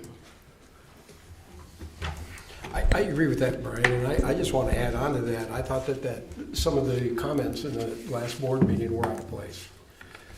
They were made with, they threw Brian under the bus, and there was no reason for it, and I didn't like that. And I'll be the first one to acknowledge that head please. on. Well, I'll be the first one to acknowledge that head on. I did make some comments there. 100%. I was speaking in part out of frustration for both myself as a member of the community as well as the community at whole. I did speak out of frustrations, probably said some things I really shouldn't have, citing just basically you haven't been showing up and the timeline seems suspicious. Own that 100%. What I won't apologize for is the frustration as a resident for the lack of transparency. And you're going back to the transparency. I was going to just let this go and put it in public comment, but we're coming back to that transparency thing. And I'm not, one, I want to say both for Leslie and for Brian with McKenna and CS, neither one of those requests for doing the 10-year audits, those weren't like light decisions, nor were they accusations of anything. What we owe and what we've reviewed as a board is that we need to do a better job of doing our due diligence in the things that we are rubber stamping and approving. We need to know where the dollars are going. It's not our money, and we're volunteers. That's all those were equating to. And I said that to Mike, Leslie, you weren't here. It was not an accusation. So I listened to the meeting minutes or to the recording, and I guess the part that that was difficult for me is that the statement was made that this is how you would evaluate our relationship. You're very new on the DDA board. I worked for the community for 23 years. I got the township the grant to do the wellhead protection area and many others, including $950 grand for Southeast Ring Road. I was critical to that. And the TIF plan that McKenna wrote, that the attorneys did a great job. John was there, Patty Carconi, Amy. So it felt like it said to the public that you didn't trust us. And that's what I had a problem with. And that's why I put the package together to clarify that. I have no problem with you reviewing the bills. You should review the bills. You should review them monthly. You should ask questions. Absolutely, have no issue with that. And if you want to do an audit, that's fine. But usually an audit is really just to know how much you're paying on projects. And when the term was used to evaluate our relationship, it offended me. And so I don't specifically remember the relationship piece. I do remember the objective there, and we stated it specifically at the end, was to evaluate the projects that have taken place, the timelines, the scopes, the dollars spent, so we can get a better understanding of how it's being spent. So one, I want to say that. Brian, we keep coming back to the transparency thing. I completely own my comment. However, at the same time, like we're saying that you mentioned it timeline-wise, you brought it up to us 5 days after you know. So when did you actually know about Project Flex and the scope of it? Was it that when the plan was submitted on the 5th, or did you know before that? There's a pre-application, I believe, in June. Late Okay. June. So again, we're just speaking, how the timelines on what's there. So in June was the first time that you had any awareness to it at all. Okay. And I'm taking your word of it. And again, this wasn't an accusation, and part of that, again, I won't apologize for being frustrated. Said some things out of probably that went a little bit further than they should have. But I stand by the request that we do the audits so that we can really be good stewards of what we're supposed to be doing. Yeah, I echo Leslie's sentiment that you should. I completely understand the frustration, right? We've been hearing frustration for 3 months about the project, and people are entitled to be frustrated. But when it comes to questioning professional credibility is where I think it draws the line, and that's my frustration that I'm trying to relay in the memo. And it was Thank you. in the memo and it's posted. I want to personally apologize to you, Brian, because I know I made a statement at that meeting also that was, it was inappropriate and I shouldn't have done that. And I think it was, emotions were high. And just to echo the frustration is, it did feel like we couldn't trust you guys. I'll just say that outright. I didn't say that at the last meeting, but it feels like, and it has felt until now, that we have been these sort of placeholders, and that you guys get to go and play, township, and then we just sit here and we have all this money, and then it's kind of like with the. Do you know the township funds this board? The township gives up 100% of its capture. If Walbridge builds on a property, the other thing a lot of people in the room don't understand, this is why I think the Citizens Academy would be tremendous. Everybody says, oh, the township has so much money. We collected $80 million in taxes last year. 80 million. Do you know how much the township general fund kept? 1.2 million. We ran the township on 1.2 million, and then we have to ask the state to please give us some sharing. So we'll get some sharing, maybe another million. So we run the township on maybe $2.5–3 million. We just gave the library board $2.5 million. We're going to spend $2.5 million on helping Martindale Road get paved, the entirety of that. So and Brian, you can speak for this. So when a project comes in, a big development comes in, everybody goes, oh, the township is going to make so much money. If you look at all the stats on what the township makes, the sheriff's department gets more money, the library gets more money, the fire department gets more money, and the general fund goes in the hole every time, right? Am I right? And the reason is because now the general fund has to become the keeper of everything, the new admin to everything. So the township board goes in the hole. So our general fund, when you get hit for $2.5 million or $5 million, it takes us 6 years to get that back. And I'm not kidding you. All the money goes to the schools, goes to the library. If you look at the pie chart on the money that the township keeps, it's a sliver. The fire department gets more than the general fund. And I'll tell you, everybody in this building does their best to keep this money and be as conservative as we possibly can. And it's open to the public. You can see the money we have. And every time a big chunk goes out, it takes us forever to get it back. But even that, we want the infrastructure, we want the downtown to be the best it can be. So we're giving 100% of the capture of the development to the DDA, 100%. Oakland County will only give 50%. We're giving 100% because we think it's worth it. And we think your guys are going to do a great job. And that's why we went to bat and got this 10th. Again, this board would be gone. 27, we'd be done. It would be all over. And the drain wouldn't be cleaned, nothing would happen.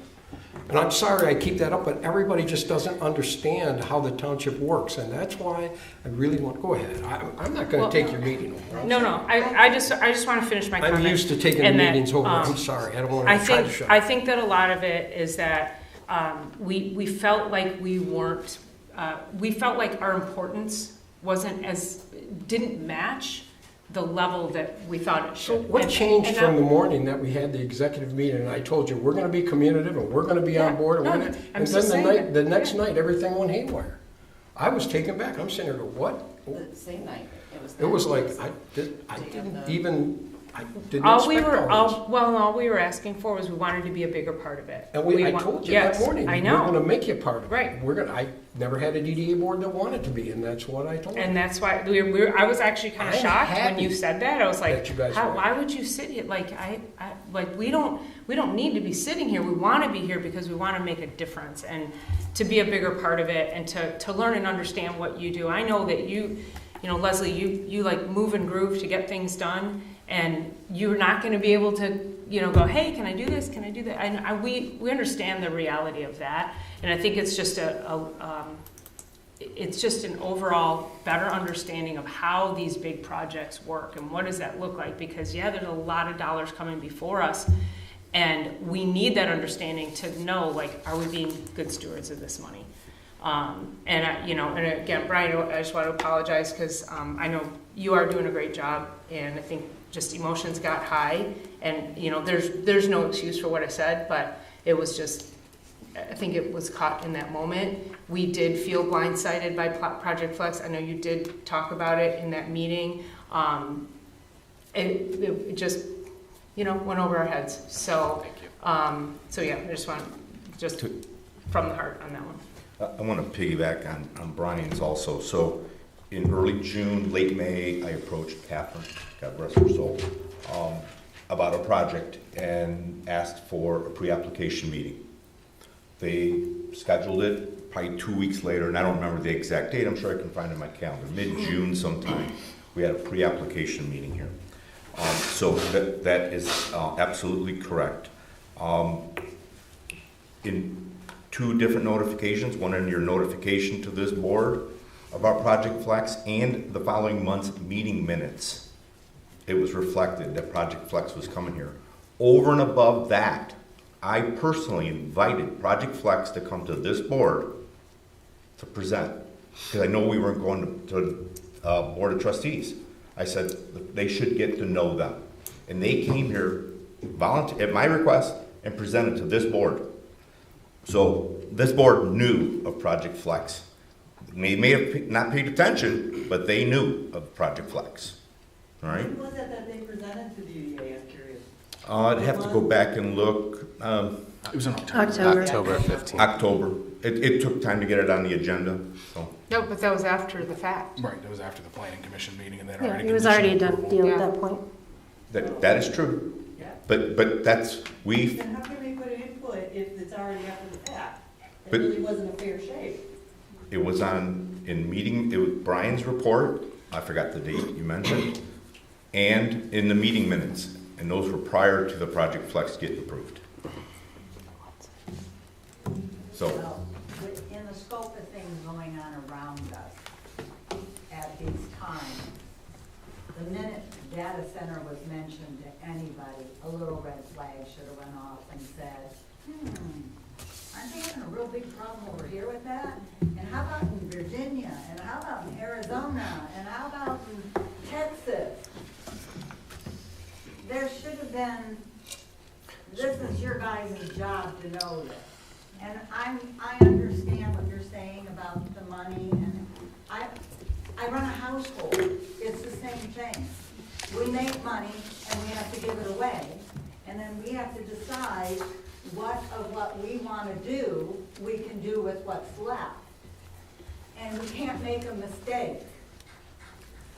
And I think this was a mistake because this is going to pull us back. My electric bills are going to go up.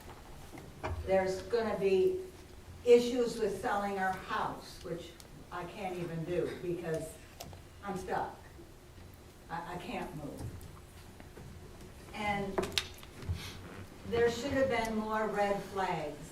And when the red flags came up, it should have been jumped on. And it should have been, halt, stop. Let's think about this before this goes any further. I'm not against data centers. I'm against one that's a half a mile to 3/4 of a mile from my home. Next to schools. And where my niece and nephew are gonna go to school. And where if my grandson gets married and wants to live in this great community we had isn't gonna want to be here. We all get the money, because we all have houses. We all run our household. And we understand that, but it comes down to priorities, and I really and truly believe that the money we were going to get for this, and we never even talked about action centers. Okay, we're gonna have to move on. That there are no tax. Okay, thank you, Amy, we're gonna have to move on. I do have another comment, is there was multiple misrepresentations that this property is agricultural.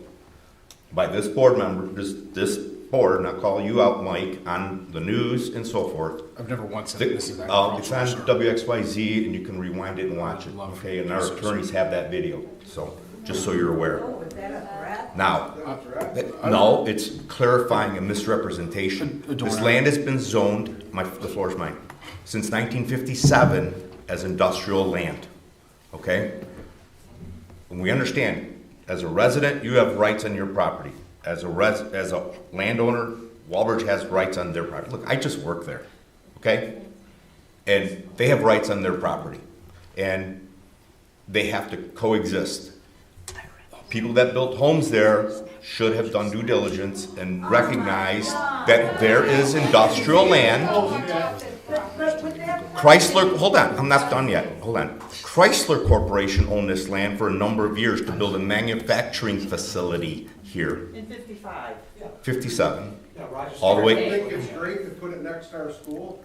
Yeah. But Whether- that's Look, also look. being taxed as special use as agricultural. It's not being taxed currently as industrial. Absolutely being taxed at industrial rates. It was being taxed as agricultural. It is not agricultural. But this is my other thing I'd like to point out is, you brought up being the biggest taxpayer. It doesn't mean you get to make the biggest decisions that impact I agree your with that. bodies. I didn't imply You put that. out there that we're the biggest taxpayer. You know, That- you I didn't make the imply biggest that. We all decision have to rights. diminish our quality of life and our values.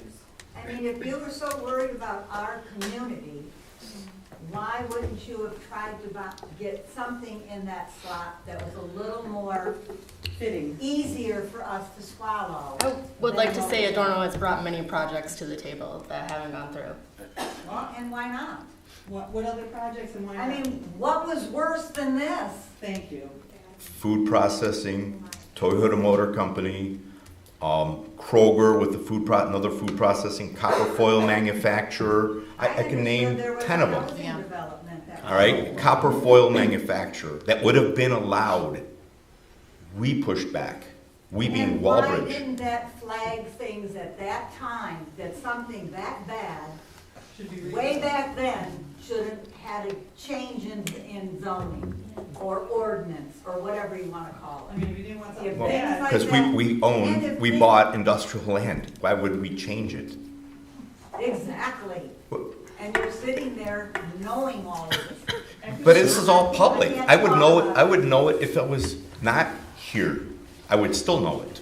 So this is all public. That's why when Brian began to speak, I said, speak whatever. But that's your business is to know what's going on. It's my business to know what's going on. But it should be your business to know what's going on in the community too, just like it is in my community. You guys to do it for me. Okay, we're not gonna take replies from the Thank chairs anymore. You can come up to the mic if you have a question or a statement. If I can, Chris, I just want Yes, to please. respond to what was thrown out at me. Accusation. Adorno, if you go back and watch, I never said anything about zoning. I did point out that this land over here used to be agriculture because when I first moved into my house, which sits right next to your property, it was a soybean field. I never once stated that this used to be zoned agriculture. And if you go back and watch the absolute first interview, I also stated that, and it was actually part of the interview that got aired, was that I understand we're trying to be practical. Everybody has a right to do what they need to do with their land.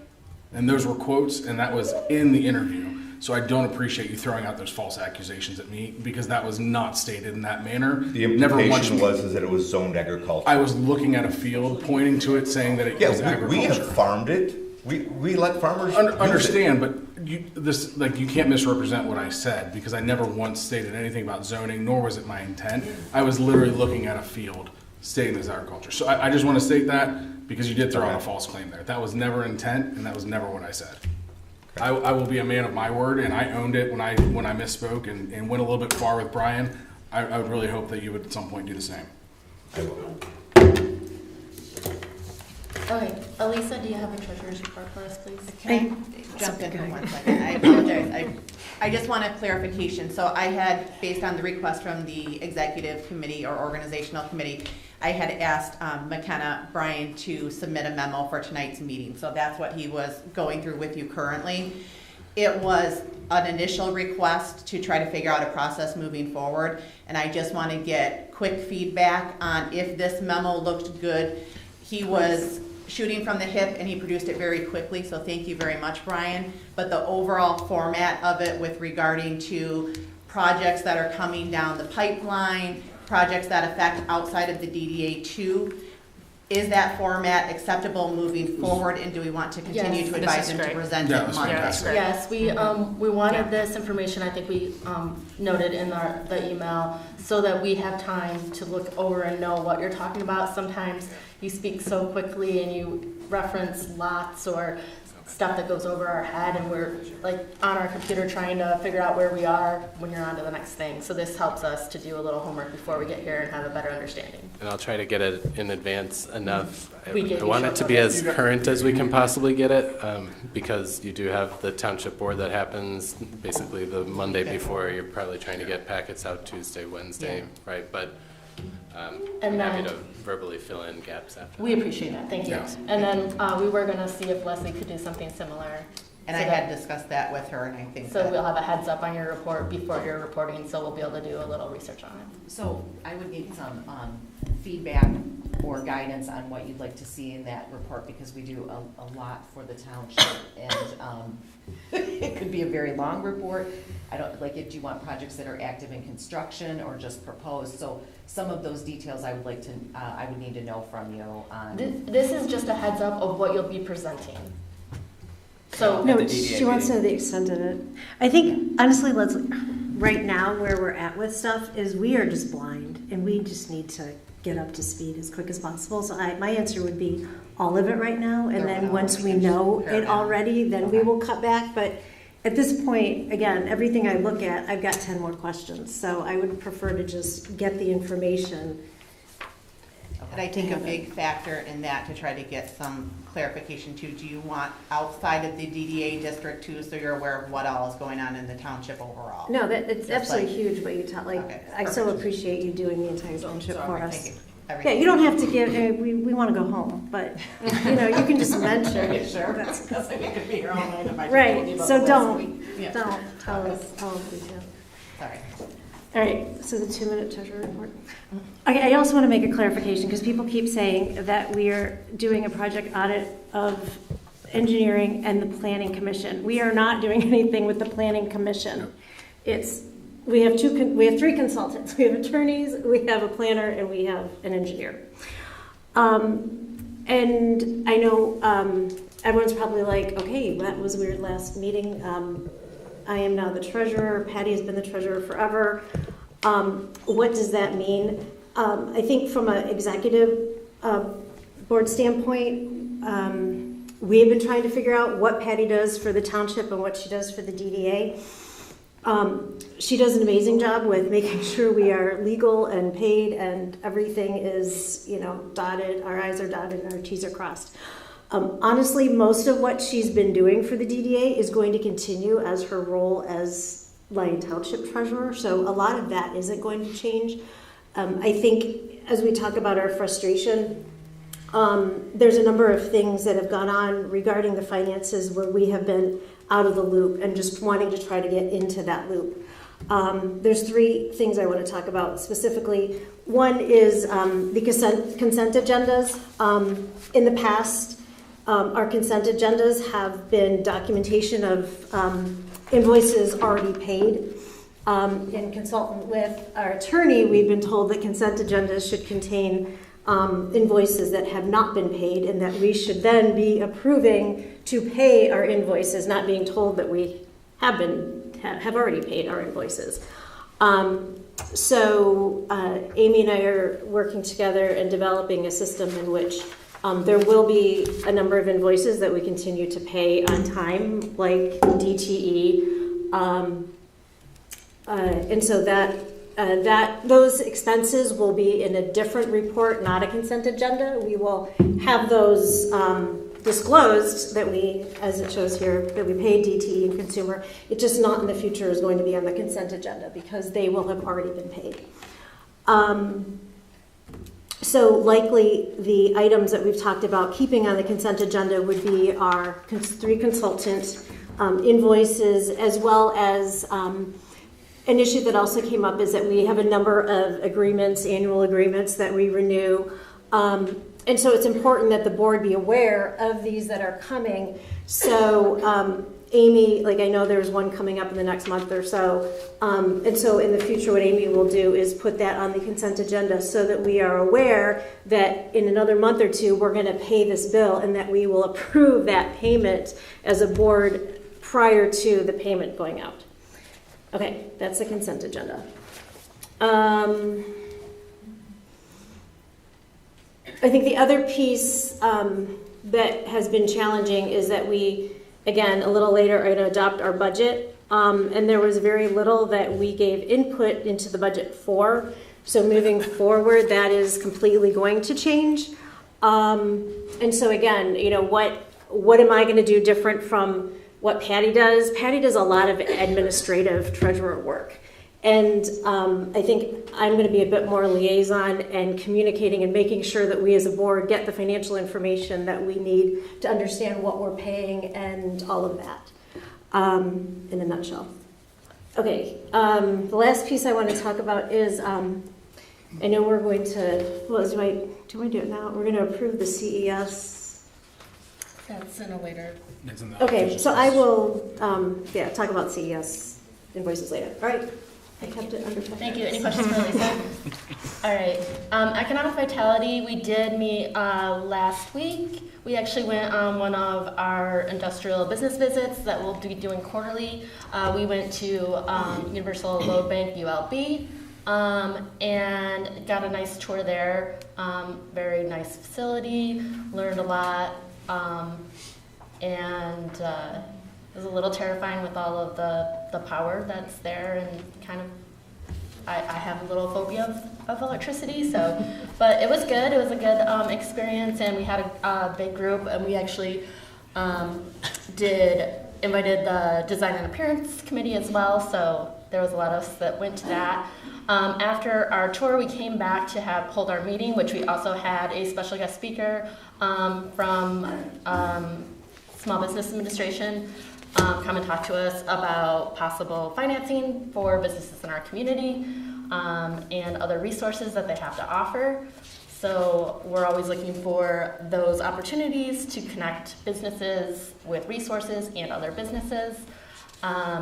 So we have another potential connection there.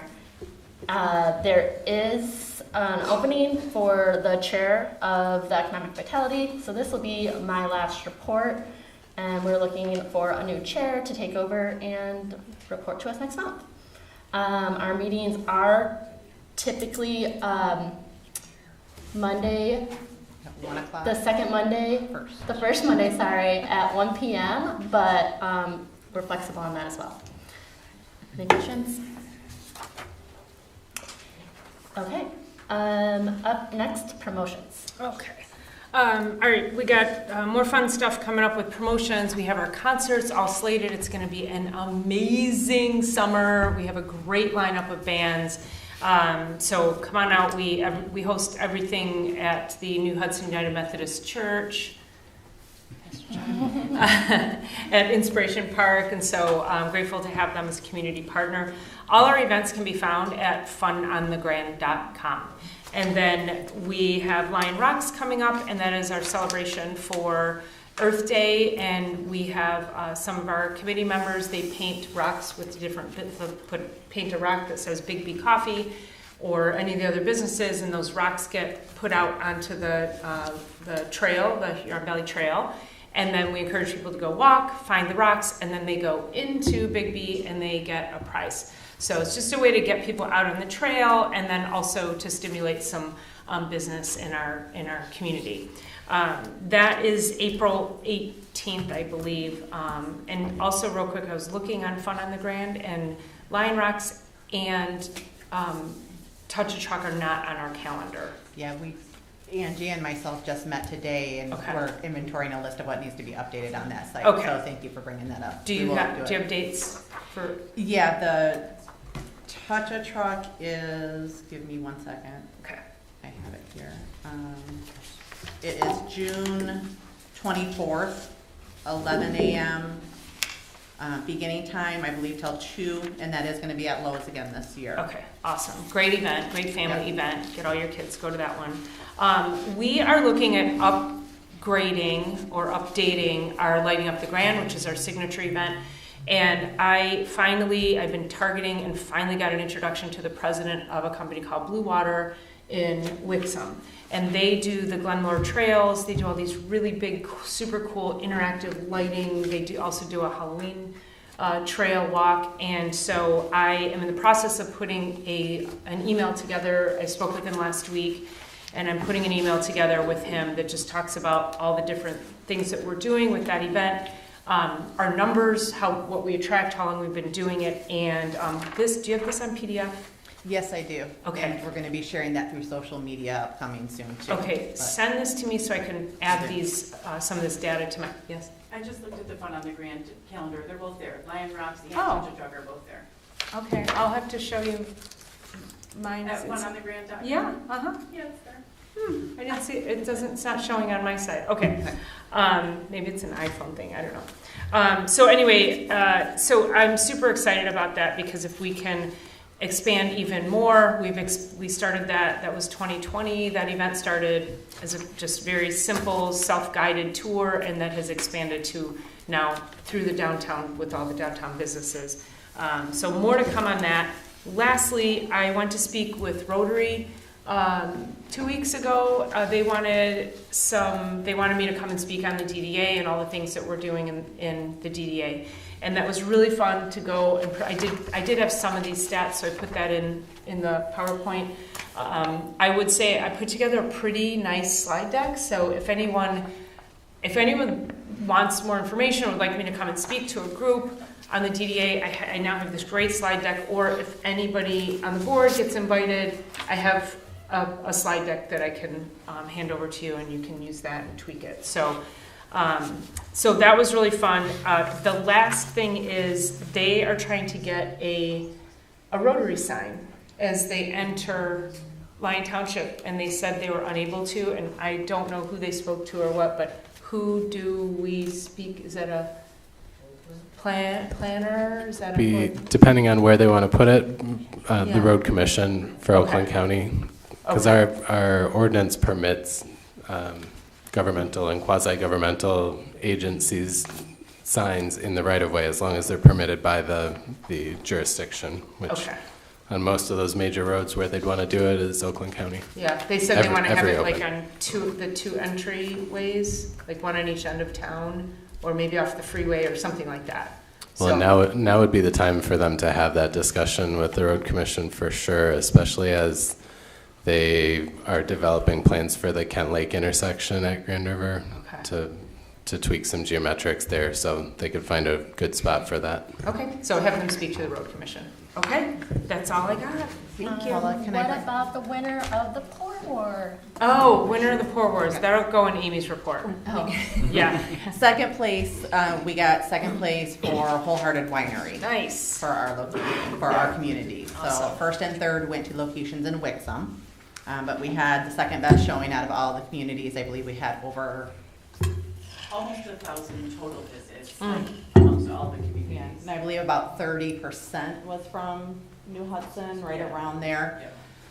One other thing I did want to bring up, Paula, I had sent an email to you, I think you, Carissa, and Pastor John, just to give a notification, and I'm just saying it publicly so we can recruit any ideas from people in our community. Unfortunately, our tree that we planted at Inspiration Park has not made it. Yeah. It's the second tree. That spot is just not conducive to planting. So we are looking for input and ideas with that committee to pivot and to continue to make a great event for lighting up the Grand, and we'll just have to be more creative about it, so. Well, and that could be Brown something Christmas. too with Blue Water, I can talk to them Yeah, about. and I will be reaching out to, I believe it was Rick Elko, perhaps that donated that tree for us, so they covered the expense for us, so I just found out about this recently, but I will be reaching out to him to let him know about the unfortunate situation that we're in and what we could possibly do to help recognize moving forward still for that contribution that they had made. Okay. Yep. I have a question. Do I have to walk up there? I had knee surgery and I'm really not going up and down. It's just about putting a sign, whatever, paint beside the socks with something Oh, the that mural? says New Hudson. I mean, they've got the perfect building. That would be great under the Design and Appearance Committee. Yeah. So You could do it split, or you could go Yeah. right over the gutter. it's being discussed. We've been in contact with the building owner about potentially working on a mural, that in another location in our downtown too, that we're working forward. And the township is actively working on how we would move that process forward, because we don't have a mural ordinance, so how can we move it forward without having to create a whole specific one? How do we treat that project moving forward? Funding, resources, but it is moving forward and there are discussions about that, so we're hoping to have something soon. It's just a billboard on a building. Absolutely. It's not Project Flex, so I think there could be some concessions that we could give. There absolutely are, and I would strongly encourage you, Amy, if you would like to join our Design and Appearance Committee to give more input, we would love to have you. And that is an honest and sincere invitation. We would love to have you do that. And I didn't feel very welcome. If you leave me with your electronic contact after I this did. meeting, leave it with me again, and I will add you to our Design and In Appearance fact, I get Committee. emails from you about the DDA, so you got the wrong Amy on from your messages you're sending out. So do you get the Design and Appearance Committee agendas? I really don't know, because I just believe that it's like, oh, it's from Amy on the DDA, and there's a couple other people, and my name's at the bottom, so. Okay. Well, if you're interested, let me know. Okay. I'll leave it at that. Design and appearance update? Yeah, real quick. Obviously, we took the tour with whatever you guys are, not Economic Vitality. And so this next month, we will not be meeting. And instead, I will be attending. We are going to have a DIA project around town from May through August. So the DIA has invited a number of us to come to their large community meeting where they tell us all about this project. So looking very much forward to learning more about that. And Angie, are you going to be putting on social media where you were going to do some teasers? So check out our social media. Angie's going to be kind of putting some teasers out there as the 8 locations and all of that. And that's it. Perfect.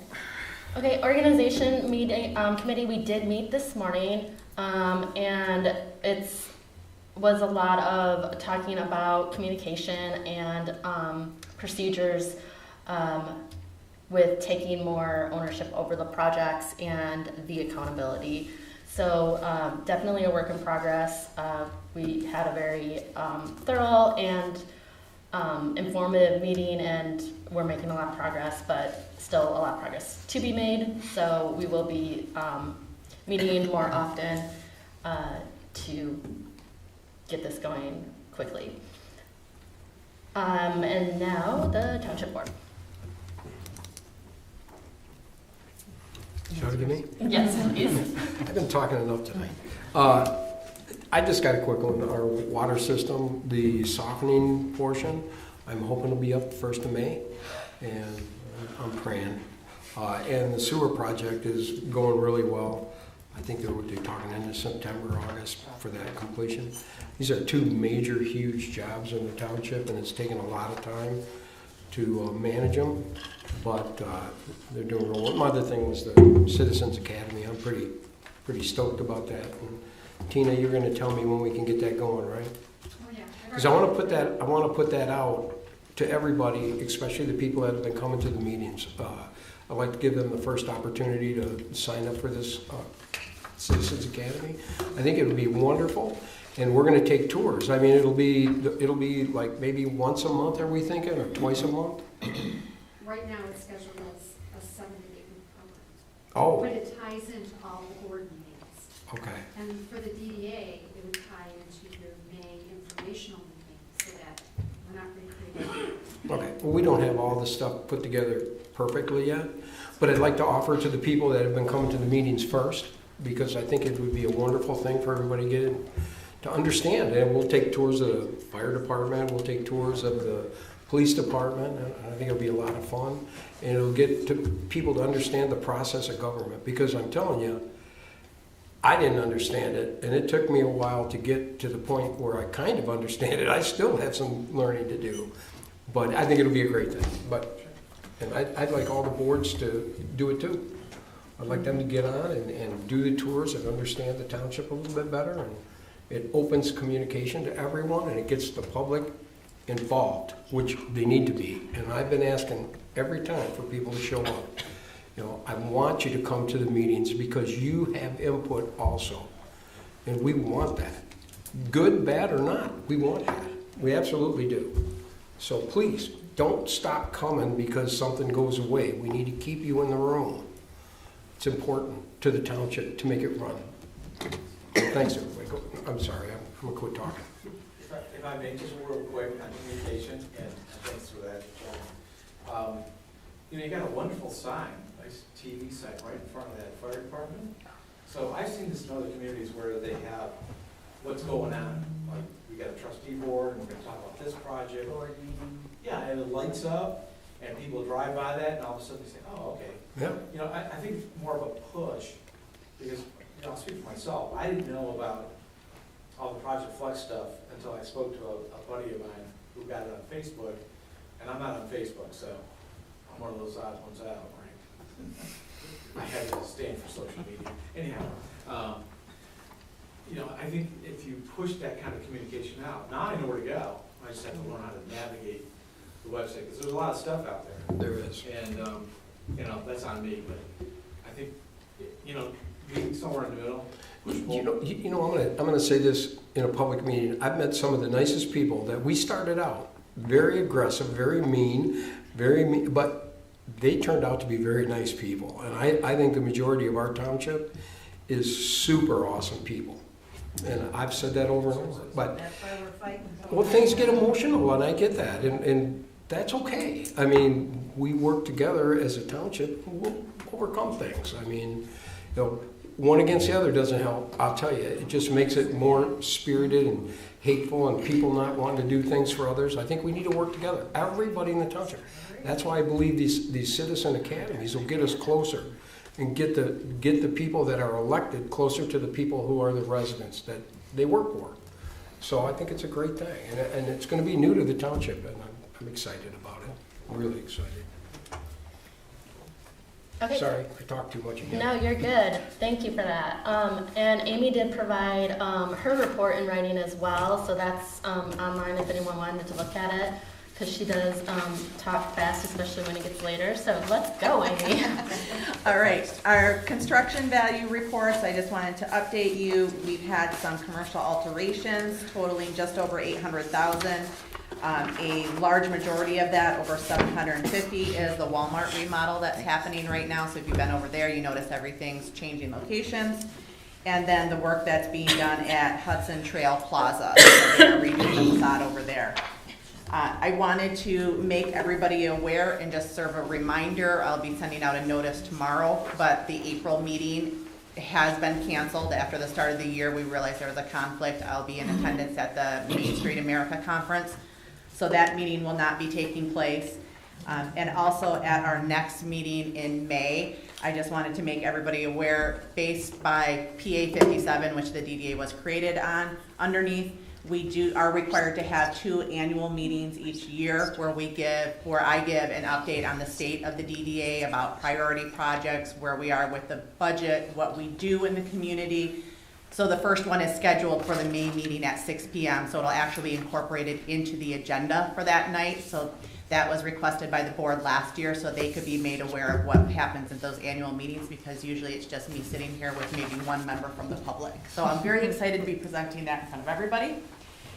Also, I wanted to make you aware that the Oakland County Economic Outlook Luncheon is coming up on April 22nd. I believe I had sent a copy of the flyer to the full board to see if anybody was interested in attending. I attended that last year. They have an informational update that's given, forecasting what they're expecting in the next couple of years. I would like to be able to attend that if possible. I think last year, Carissa, did you attend that with me? Yes. Okay, so if anybody's interested, please let me know. And Brian referenced in his update what happened at the Planning Commission meeting. Was that last night already? Whew, okay. The ordinance that the township is looking at initiating, I just wanted to let you know copies of that ordinance draft were on your desks or tables tonight. So definitely take a look at that, and I encourage you strongly to submit feedback to Brian so that it can be incorporated into the discussion if you're not able to attend the next Planning Commission meeting. So you have an opportunity to look over that. And then I'll just highlight a few things that were in my director's report, and this is a work in progress. So offline, if anybody wants to communicate with me on what this looked like, if there are suggestions on how to improve this, to give you additional information that's requested, let me know and I can edit this moving forward. But Noble Restaurant opened. We're very excited to welcome them in the community. Angie and I had an opportunity to go over there for lunch. It was fantastic. We shared some images on social media. We also met with them about their facade improvement grant submission, and that's on the agenda for later tonight. At the township board meeting, Kickstand Brewery was awarded their liquor license. So they are hoping to open, I believe tentatively in June this year is what they're looking at. They are taking over the old draft horse building. I had the opportunity to go for present a tour of the Rice Street building with our Oakland County Main Street Historic Preservation staff members. They feel that there's a possibility that that location could be one of, they're called kit houses, that were produced by Sears, and I believe there was another company that did them. But you basically ordered your home, they sent you the materials, you followed the directions and created it. We weren't able to find any stamped beams or logos anywhere, but a lot of that location has been redone because it was lived in previously in the last couple of decades. So new walls have gone in, but we did tour that, and they said that their staff was interested in utilizing that location as possibly a tester for their staff on how to do deep dives into the history of a specific location. So I let them know that we would definitely be interested in doing that, so they are going to work on getting a better history for that and possibly moving forward with them. If it's possible, if it is a kit house, maybe doing some historical preservation. The township does sound interested in that if it's proven to be one. So I will keep you updated as we go along. I also know I'm asked on a regular basis about the gas station at the 6 Points parcel. We had Oakland County Historical Preservation meet with that property owner, I think it was last fall, to determine what he could potentially do with that site while still preserving the historical aspect of it. They submitted some initial design works back in December, so we were able to meet with the property owner just last month and present those to him. There are a few roadblocks that we have to discuss with adjoining property owners to try to massage that process and to see if a development could take place. But there are still active conversations with that, so I will keep you updated if anything moves forward. And I already told you about the tree. I had an opportunity, the board approved last fall for this DDA to join the Oakland County Shop Online website. So we paid our dues, have access to that program. I had an opportunity with Angie to do an online initial meeting with their staff members. So we are going to be working with a couple of businesses as kind of incubator programs to see what the process is to get businesses involved, to set up their online presence. And I believe Paula has volunteered to be one of those incubator businesses. So we'll be doing some online training in the next month or so and hoping to have something online in the next couple of months. Our next touch truck meeting is coming up on March 17th. That'll be at Lowe's, so if anybody is interested in attending, please let me know. I believe it's at 11 a.m. As Elisa mentioned, we have a meeting at the DIA about our Inside Out program. That'll be taking place on April 9th. I'll be attending the Main Street America Conference April 13th to the 16th. So thank you to the board for their support and my attendance to that. And then I am going to be working on some of the Main Street Oakland County quarterly reporting requirements. Leslie stole my update on the crosswalk. And then one last thing that I wanted to mention to the full board, that funding that we did receive through Senator Slotkin's office years ago for the design work, engineering, soft costs for the Ring Road. That portal has been updated through the help of CES. And starting tomorrow, I am going to be printing out invoices, going through and highlighting those that are reimbursable and submitting them online. So myself and the township has allocated some time to utilize one of their staff members also to work with me on that to help streamline the process. So we should start getting that submitted tomorrow. So, Okay. any questions for me? This is I great. did talk fast, so sorry. I like bullet line items, yeah.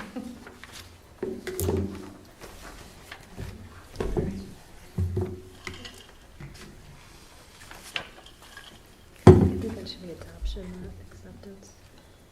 Okay, so under unfinished business, we are discussing the potential, we think maybe it's adoption of the 26 fiscal year budget. It's been presented both ways in prior years. Okay. So however you want to move forward with it, whether it's acceptance or adoption, I don't know that there's a determination on how it has to be. The organizational committee did discuss this as well this morning. It's already And so I'll be, unless there's Receipt any of your further adopted discussion, looking for a motion to accept or adopt that budget. Adopt? Is that what? Actually, she's saying it's already adopted and it's actually receipt of the adopted.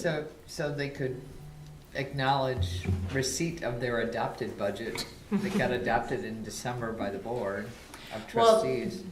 Based on PA 57, the township or the overseeing municipality has to adopt it, but then the language that I saw said that the DDA group has to accept that budget. That's why I said receipt or accept. Okay, You so- can use that word. So we're now accepting. Yep. Okay. Acceptance of the budget, approved budget. Yep, that's what I have in there, so we'll go with that. So we need a motion. Yes, please. Do we need a dollar amount? No. Okay, so I'll make a motion to accept the adopted budget for 2026 fiscal year. Is that the right languaging? That'll work. Okay. Second. Okay, all in favor? Aye. Any opposed? Okay, motion carries. Next up under unfinished business is the adoption of December 2025 meeting minutes. And I know that we did get correspondence from CES of some additions. And again, we discussed that at our executive meeting this morning. So I know that we want to include those, and I don't know if there's other changes as well. What are you talking about? The minutes from December. And Did we you submit some? It was in the memo. I I guess requested we- that Mike and I the discussed it. December meeting minutes reflect the presentation that I gave on the Southeast Ring Road because it was 9 years of history and giving that background. So that was my request to Chairwoman. So what are you're amending it or? I'm just requesting, I can't amend it. Right, we need to make the Board motion action. to add it. I'm just requesting that. Do we have a recording of it? How do we? There is a recording. Well, this is the challenge I had because I was listening to it this afternoon, listening both to the Project Flex piece and to your piece. And there's just so much detail that, I mean, your description was about 3 or 4 sentences in the version of the minutes I was read, and, you know, Mike, I think it wasn't even correct, where Amy from Project Flex says that she was going to invite Veris, but actually what you said was you were going to talk to Adorno about inviting Veris, so... Is that regarding December? Yeah. February? No, this is December. We didn't discuss Project Flex. Yeah, we I did. recall. Yeah. That was the whole point. The original minutes didn't say anything about it, and we did under the planners meeting. It Who was backwards. there was? Yeah. It said in the original minutes that there was no report, Yeah. and there I see, I wasn't. gotcha. But then we did actually have a discussion, and so this. So which minutes are we even for talking this about? one Are we is- talking about approving the second version? We're talking about the second version that Okay. was submitted at the February meeting. And it was my understanding that not everybody had time to review that, so we wanted it tabled again until everybody could review.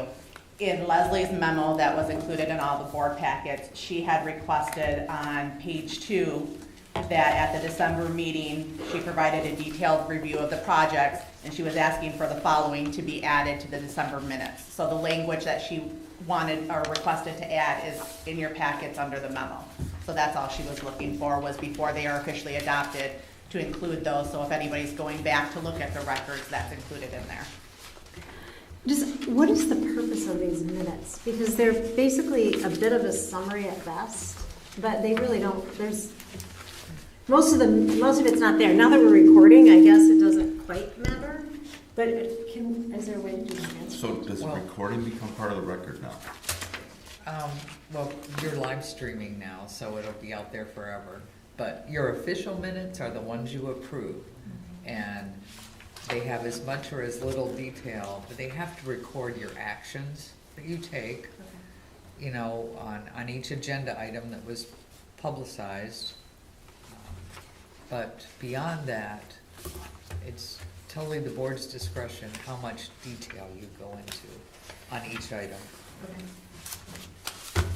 So we had talked specifically, and I know it was a concern, that there wasn't a lot of detail in previous meeting minutes, and we can't retroactively do anything to update those minutes once they're approved. So this was just an additional effort to ensure that December gave some more information to that meeting and some more detail, along with the draft that April had presented to us for that last proposed meeting. And we actually, didn't we at the last meeting decide that we were not going to destroy that recording? Correct. So, Yep. So moving forward, from December on, we will always have a recording of the meeting. Yeah, and I mean, Absolutely. I have no objection to, like, Leslie's presentation was great, it was very helpful in getting, kind of kickstarting and understanding. I have no problem including that, and as long as we are no longer destroying any of those audio recordings, I have no objection to it as is. Then I would just ask that the board make some sort of motion approving the minutes on the condition that the language requested by CES be added into the official minutes, so that April has direction to update that and doesn't need to come back for another approval next month. Yep. So I'll make a motion that we adopt the December 2025 meeting minutes with the inclusion of the documentation that Leslie presented to us from CES. Support. All in favor? Aye. Opposed? Motion carries. Okay, and now the acceptance of the January Rosati bills totaling $1,716. We'll take a motion, or make a motion unless there's discussion about this. I think we already discussed, so. I'll make a motion to accept the January 2026 Rosati bills for $1,716. I'll second that. All in favor? Aye. Opposed? Motion carries. Now the acceptance of December 25 CES bills totaling $3,852.78, and the January CES bills totaling $1,598.94. Now, is this where confusion came in as far as like what was actually paid and what was Yeah. not? Say, is this paid or not paid? According to my accounting records from my office manager, January hasn't been paid. That isn't my concern right this second. It's that if they're approved by the DDA board, because we can sort that out administratively on, you know, there's checks, we get paper checks, so it's pretty easy to say. But as of last week, we had not been paid. For January. For January. December, we were. Okay. Was January on the February consent agenda? Yes. Yes. Okay. And yeah, so we had pulled that, but I think that was the confusion, was that we were under the impression that they had already been paid. That's why we pulled the number, just so we could have discussion around it. So, but you're saying your records show they have not been paid yet? Correct, for Got it. January. Okay. And now, and we're flipping it, so I think we should be good. So going forward, we're gonna pay in the rears, right? We're gonna see the bills that are not paid Correct. first. Correct. Got it. For consultants. Yes. And for, I suppose. whatever it's called, contracts. The contracts and agreements. So I'd like to make some comments about the CES bills and everything, and to help you guys understand what's going on.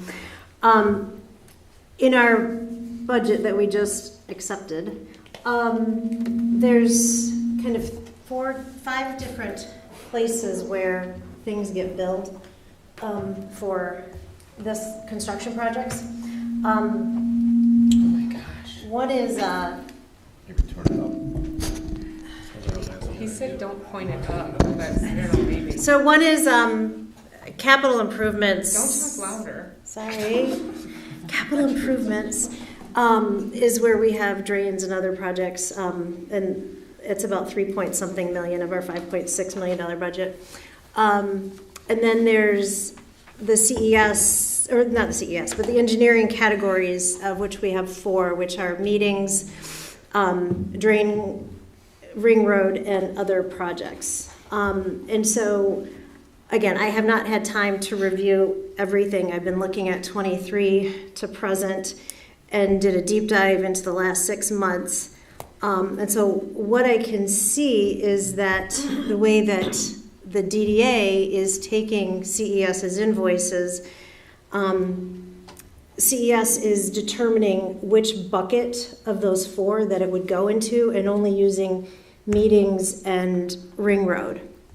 So although we are doing drain work and we are doing other projects like the New Hudson road abandonment, the road abandonment's been going into meetings and the drain's been going into the ring road. So Amy and I are starting to discuss how we are going to move forward to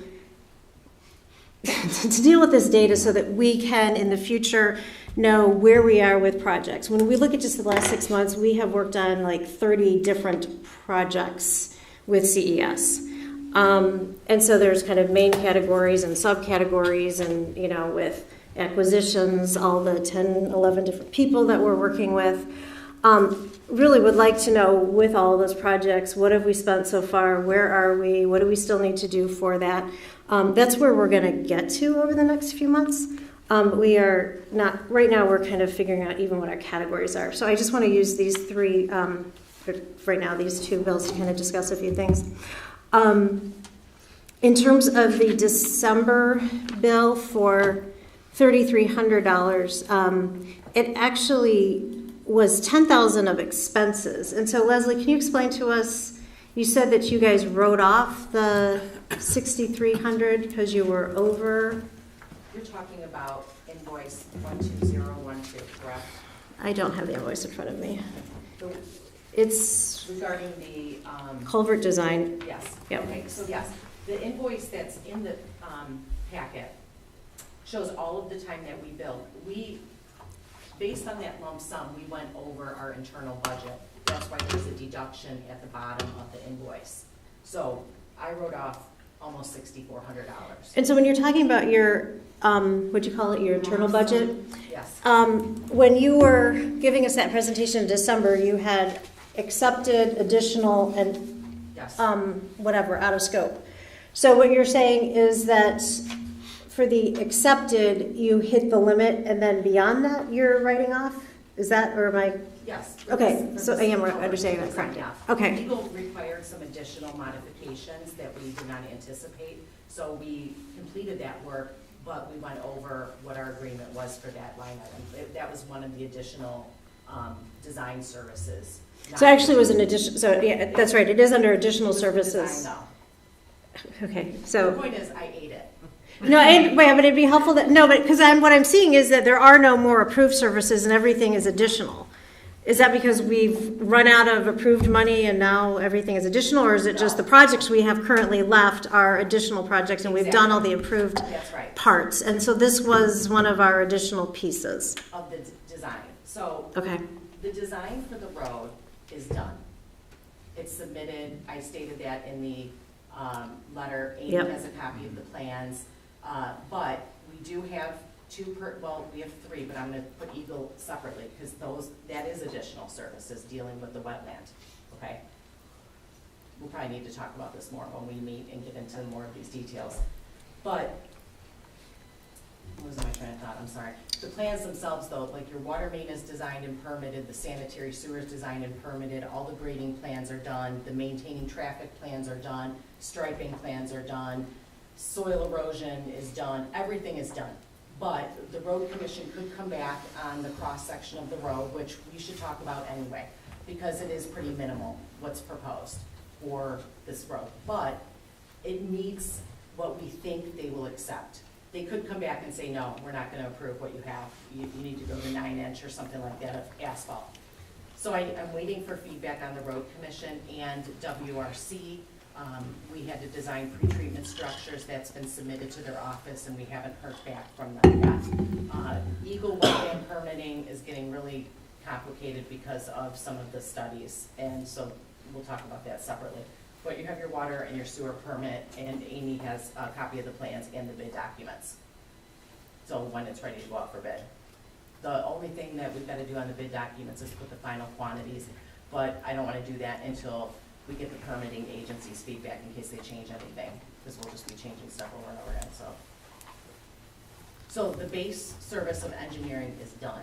Yep. The additional services that we've been talking about are things that were never in the scope to begin with, because the projects like this, they're very complicated. Your streetscape's gonna be similar. Design is one thing, but acquisition meetings, working with the appraisers, working with legal, all of these other components that are necessary, we don't build it into our design budget because a lot of the time is unknown. We don't know how many meetings it will take to acquire property. We've had one property on this project that took the most time out of any because there was an issue with the legal description, and we're not done with that. That's not resolved even though the acquisition was completed for that parcel. So that's one example. Utility relocations. I have no idea what utilities are gonna need to be relocating when I give you a proposal for design, and certainly not coordinating with AT&T and DTE is included. Just to give an example, Martindale Road, which we've been designing, we've been hounding DTE for a year to move the poles, and you have to constantly stay on them. So those are things, we'll get into the details. I listed all of those outstanding items we have to talk about, but it was part of the design scope. And so internally, we went over budget. We just showed that as a deduction on that invoice 12012. Okay. And, yep. And so, just for the board, moving forward, although we have this drain bucket and we have this ring road bucket, Leslie's been putting drain stuff into the ring road bucket because it is part of that project, and we likely will continue to do that. We just, right now, unfortunately, only have two numbers, how much we spent in meetings and how much we've spent in Ring Road, which are pretty much meaningless because it doesn't give us any specificity. So we're going to be working to kind of define some of that specificity. So some of it will be stuff that will come back and kind of ask you, okay, what was this? I was able to figure out some of it, but some things aren't clear. So again, I think for this, for the December, we will be leaving as is and leaving it put under the ring road versus moving all of that culvert work into our drain bucket. And then for the January bill, it was pretty much HUD funding. which, what is it? I think when I look at all the numbers, it's over, what is it? I don't know, like 1,300 or something that we've spent on HUD funding. And that's been Leslie figuring out how to access the portal, how to do the reports, and kind of getting Amy to that speed. So moving forward, we should not, as you said, have that stuff unless she's needing your help. Right. Correct. And then with the utility coordination they had discussed last time. So again, we are going to be putting utility coordination into a different bucket so that in the future we can know what we've actually spent there. So I have no issues with approving these two. Did you want to make a motion then? I make a motion that we, where is it? Accept the bills for December totaling $38.52.78 and January 26 totaling $15.98.94 for payment. Second. All in favor? Aye. Opposed? Motion carries. Now we're under the new business acceptance of the February CES bill totaling $4,337. Do you have any? Can you clarify for us the Eagle permitting? Because I know it mentioned kind of Walbridge. Is that the wetland and floodplain permit? Is that for the drain project? No. Okay. That's only for Ring Road. Anything that has been related to Walbridge's project has been billed to Southville Business Park West, which is their project. Okay. I'm not here. And so again, yeah, that's the although that is that the drain or is that the road? For Eagle permitting? Yeah. That's related to the floodplain and the wetland permit that you Okay. need for the Ring Road. But it particularly is the road, okay, and not the culvert. Okay, thanks. There's a couple of things that I recommend that we just accept this conditionally on doing some administrative changes. And so Leslie, Amy and I will talk with you so that we kind of get future bills done in a way that we can actually categorize things. There was the one expense that she had clarified that was a New Hudson Road abandonment on January 15th that didn't state that. So we'll need that updated. And then there's two different, in January we have HUD funding, and in February it states grant, which I think should clarify, I think in the email that she sent to you asking my question, that was actually HUD funding as well. So we'll want to make sure that we just are consistent moving forward, putting everything into the proper buckets and subcategories so that we can easily retrieve the data. So will you want me to revise those? I will, yeah. Invoices? Okay. Yeah, and at this point, again, that's what matters is I would like to just have January 2026 moving forward done in a consistent way. I don't know that we're going to deal with the past. I'll probably have to just do that on my own. So if you provide me with what categories you want things. Exactly. Yep, that's. Then we can make that revision. So if it's possible, if you could mark up this invoice packet and send to us, we'll make those modifications. We have to do that before we enter payment into our system. We won't be able to modify it after. Good to know. Okay, perfect.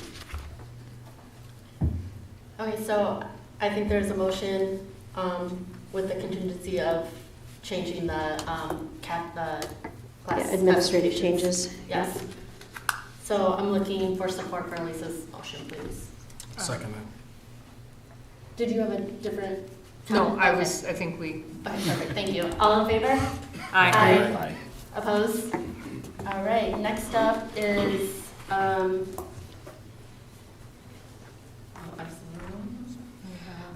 We answer that one too. the traffic count. Yes, please. So when we designed the road, we proposed a cross-section of the cross-section of the road is how much asphalt on how much aggregate. Basically, if you cut the road in half, and you looked at one side of it, you'd see the thicknesses of each, and we specify this in our plans. When we submitted that to Oakland County, They required us to engage a traffic engineer. That's who GHD is. GHD performs our traffic analysis on our projects.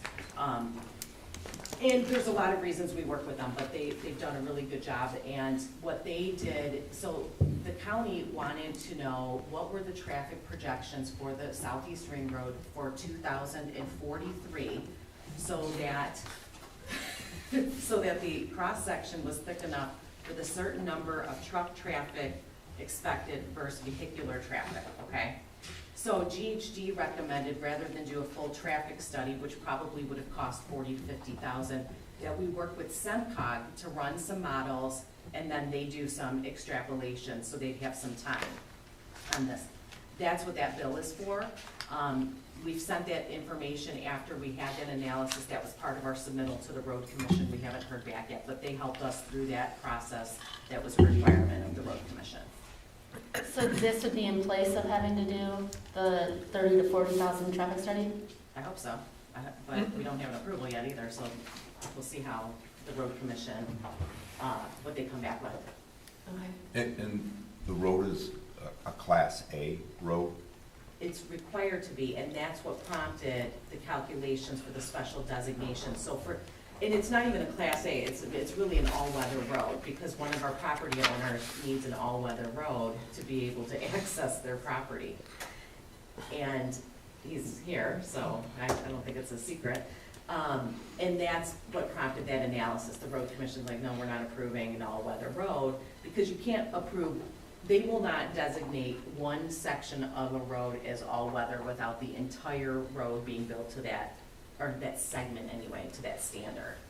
Does that make sense? So that's what prompted the requirements of, well, now we want to know what your traffic counts are, we want to know what projected truck traffic for 2043, and that's.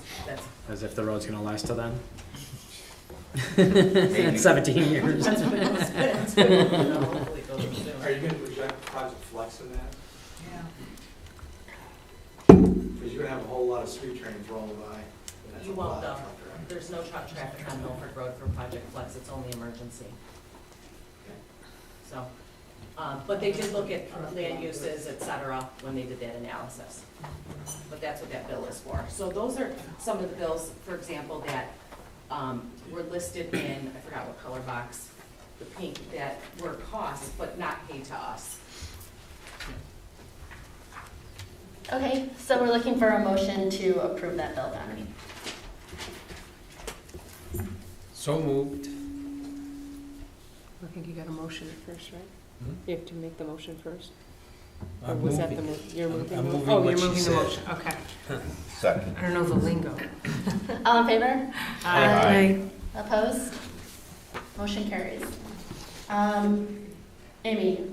Oh, sorry. We did that, yeah. Okay, Amy, the budget workshop? There was some discussion this morning at our organizational committee meeting on hosting a priority projects meeting prior to the budget workshop. So that was after this agenda was put together. So I don't know if at this time you want to schedule that budget workshop or if you want to wait until after the organizational committee is able to have that priority project listing first and then schedule it. How much time do you need to schedule it, because it was gonna be a public meeting? From the conversation this morning, was the project priority list going to be internal, or was that going to be a public meeting too? Oh, the project is internal. Yep, so I didn't know if you wanted to wait till that happened. I can have information ready for that, within a couple of weeks. Oh, but I'm still asking, how much time would you need for the budget workshop? For the budget workshop, to I give can proper have, notice?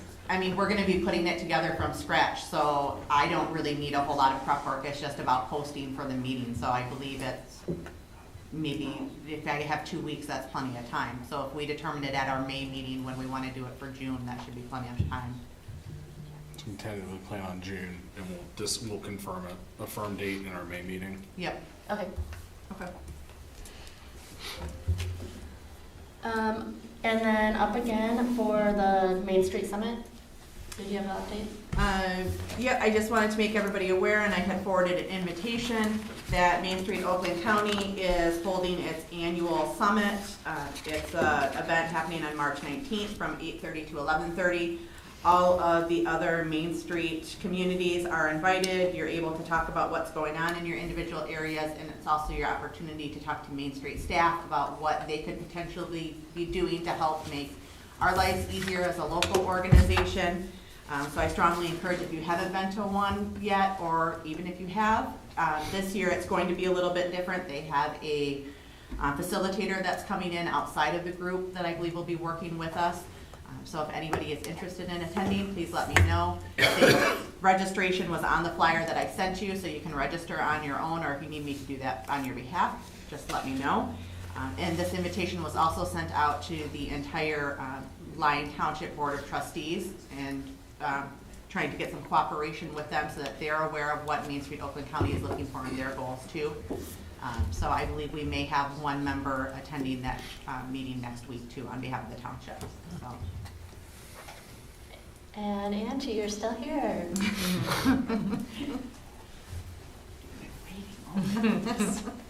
Okay, I'll make this quick. All right, just giving you a little bit of a social media marketing update. I started January 5th, so my goals when we started were just to increase some awareness about our events, support the local businesses, improve engagement with residents, create some consistent branding and messaging, and grow our followers. So most of this is kind of through the end of February so that I could have this ready for Amy.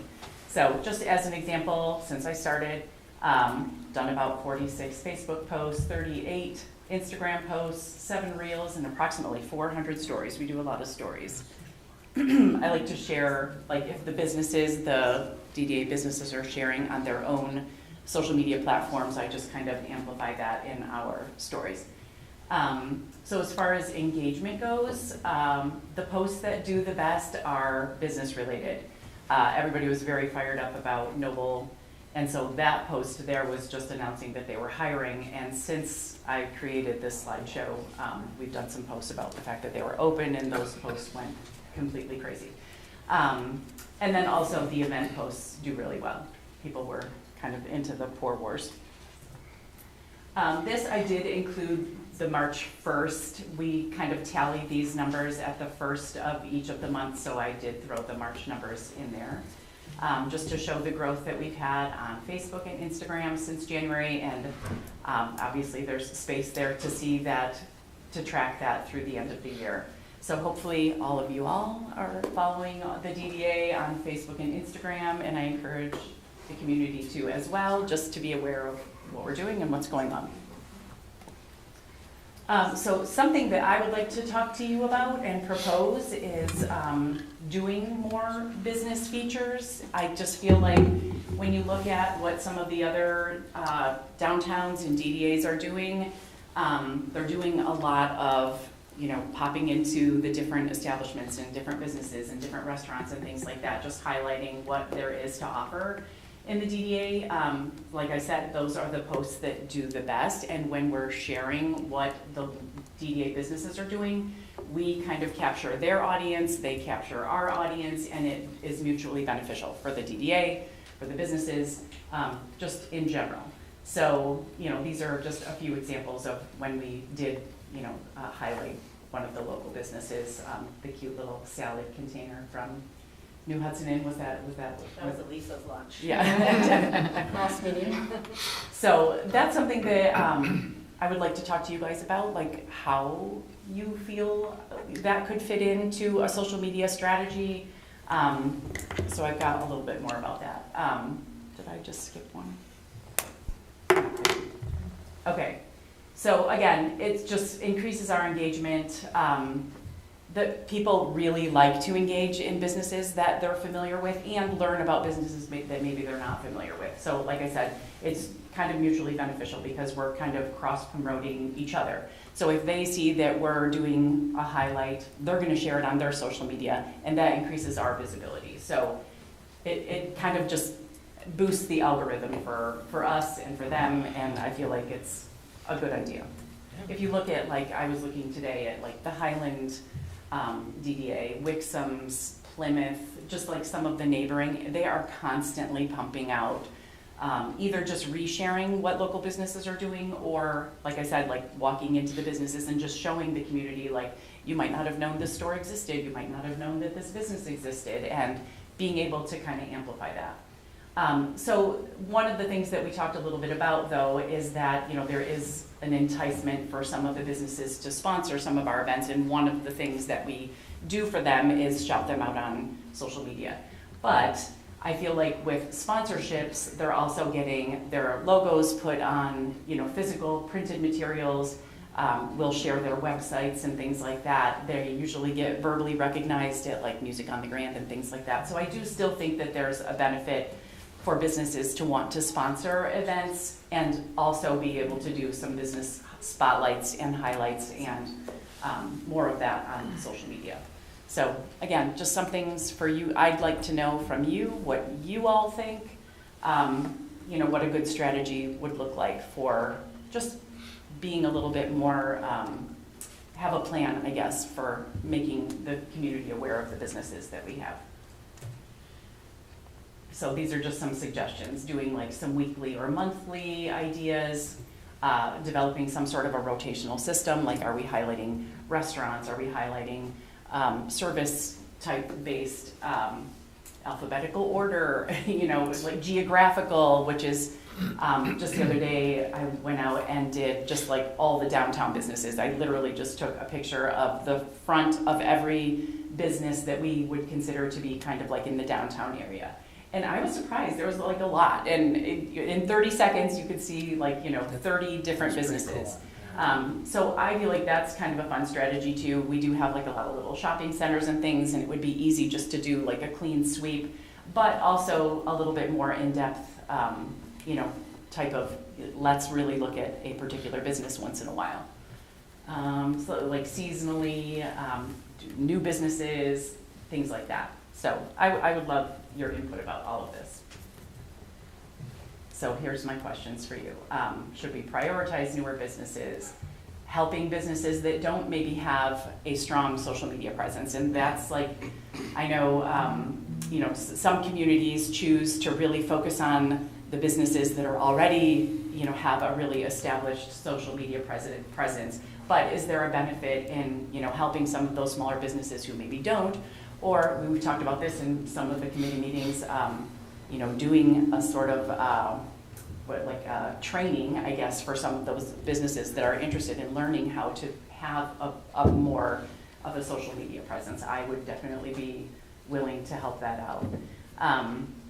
So again, like just input from you guys, what you think a good strategy would be, how you feel about that in general. Should we be focusing more on just events and business spotlights as well? Community improvements, you know, we talked about the hawk signal and things like that, and all making the community aware of the good things that we're doing. And then in terms of presentations like this, are there certain metrics that you guys would like me to focus on? And is there anything that's happening in the community that you would like me to do more of, you know, to be focusing more on? And that's it for me. My concern would be that social media features are one of the main benefits for the sponsorships. So I would want maybe this spotlight to also be given like an extra spotlight to a sponsor or something like that. Mm-hmm. And then as far as how it would work, I would suggest engaging the public, like maybe saying like, what is the business that nobody knows about that you love? Or where is your favorite place to get pampered? Mm-hmm. And doing a different one, you know, weekly or monthly, and then from those responses, that would be your spotlight. So that it's not us picking and having to determine fairness. Right. So in one of the newsletters that I sent out, I kind of introduced that there is a social media person now, and I invited businesses to reach out to me, like, you know, would you like your business spotlighted? nobody has responded yet. So I would say that would be a post as well. Like, do you own a business that we should highlight as a post and put like, or do you or somebody that you know own a business that we should highlight, and then see what engagement you get on that. And if someone keeps saying the same one, that's where Or you tag go. a business we should talk to, or. Yeah. What's your favorite place to go in New Hudson? Right. How do you feel about me? So I do a lot of resharing in our stories, which only last for 24 hours. And again, a lot of communities are sharing what local businesses are doing, like on their public-facing pages, like events that are going on at different businesses, or sales that are going on, or collaborations that are going on. And they're just kind of spinning it out onto their public page as well, so that the community can see it and it's there for more than 24 hours. How do you feel about that? And again, that's amplifying businesses who already are utilizing social media. So I feel like there needs to be maybe some consideration for those who. I mean, I love that it's on the stories, but I also love these other points, the events and the community improvements and the community engagement. So I don't know that we need to also have those other business posts. I like them on the story. Okay. Maybe if we don't have information with all those bullets and with adding this business component, then maybe, but I think that there's enough content there. Okay. So start with community outreach and letting that be the driving force. I mean, I'm just one person, but I do a lot of marketing, so. Yeah. I mean, the combination of that and new businesses, I think we should celebrate new businesses regardless of sponsorship level. Bring people into the community, give them a good welcome to the community. Yeah. Agree.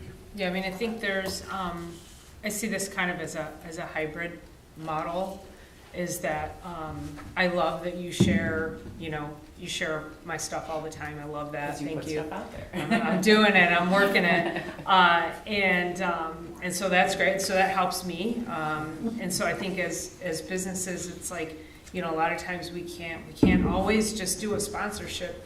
So I think that's more of like a public service, and I love that. And then I did a similar thing. It was during COVID, and I was going around and I was doing tabs. So I did Carissa's a couple of times, and I came in, I gave her $100, and then I would do a video, and I'm at Big B Coffee, and come on in and get a free coffee on me. And I was putting that out on social media, and then she'd share it. And so I was doing that for all the local businesses. The problem I had, because I love that idea of just going into a business and saying, hey, can I just, take a video or talk to you for 2 minutes? There were a lot of people that told me no.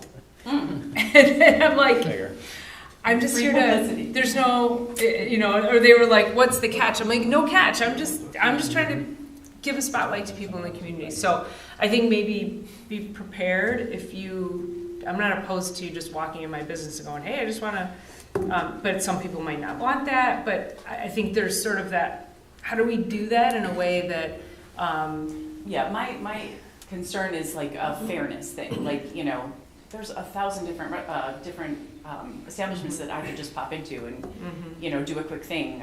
The new golf simulator place, that would be a fun one. I mean, we've done some posts about them, but there's just so many different businesses that maybe people don't know exist. Like, I was just talking to somebody the other day that didn't know we had a golf simulator place, so.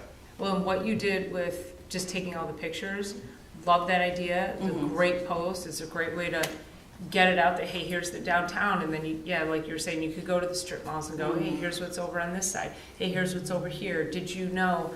And so, I love that idea. That's a really good way to hit a lot of places without feeling, people that I'd getting left out. One, yeah.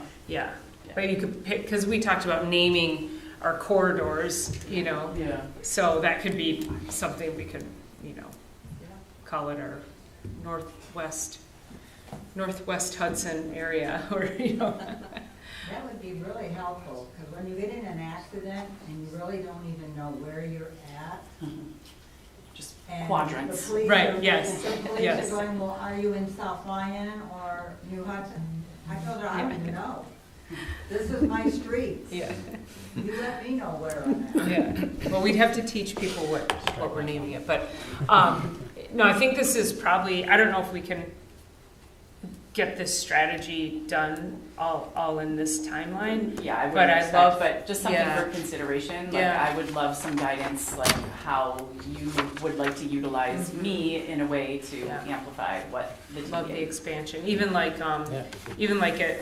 when you come to committee meetings, Mhm. and even just spotlighting that, or, spotlighting a random volunteer or a volunteer group, or, I don't know, yeah, but you've been doing a great job anyway, so I love that. Well, this and when you have definitely- ideas, when something, like just email me. Okay, perfect, yeah, that's great.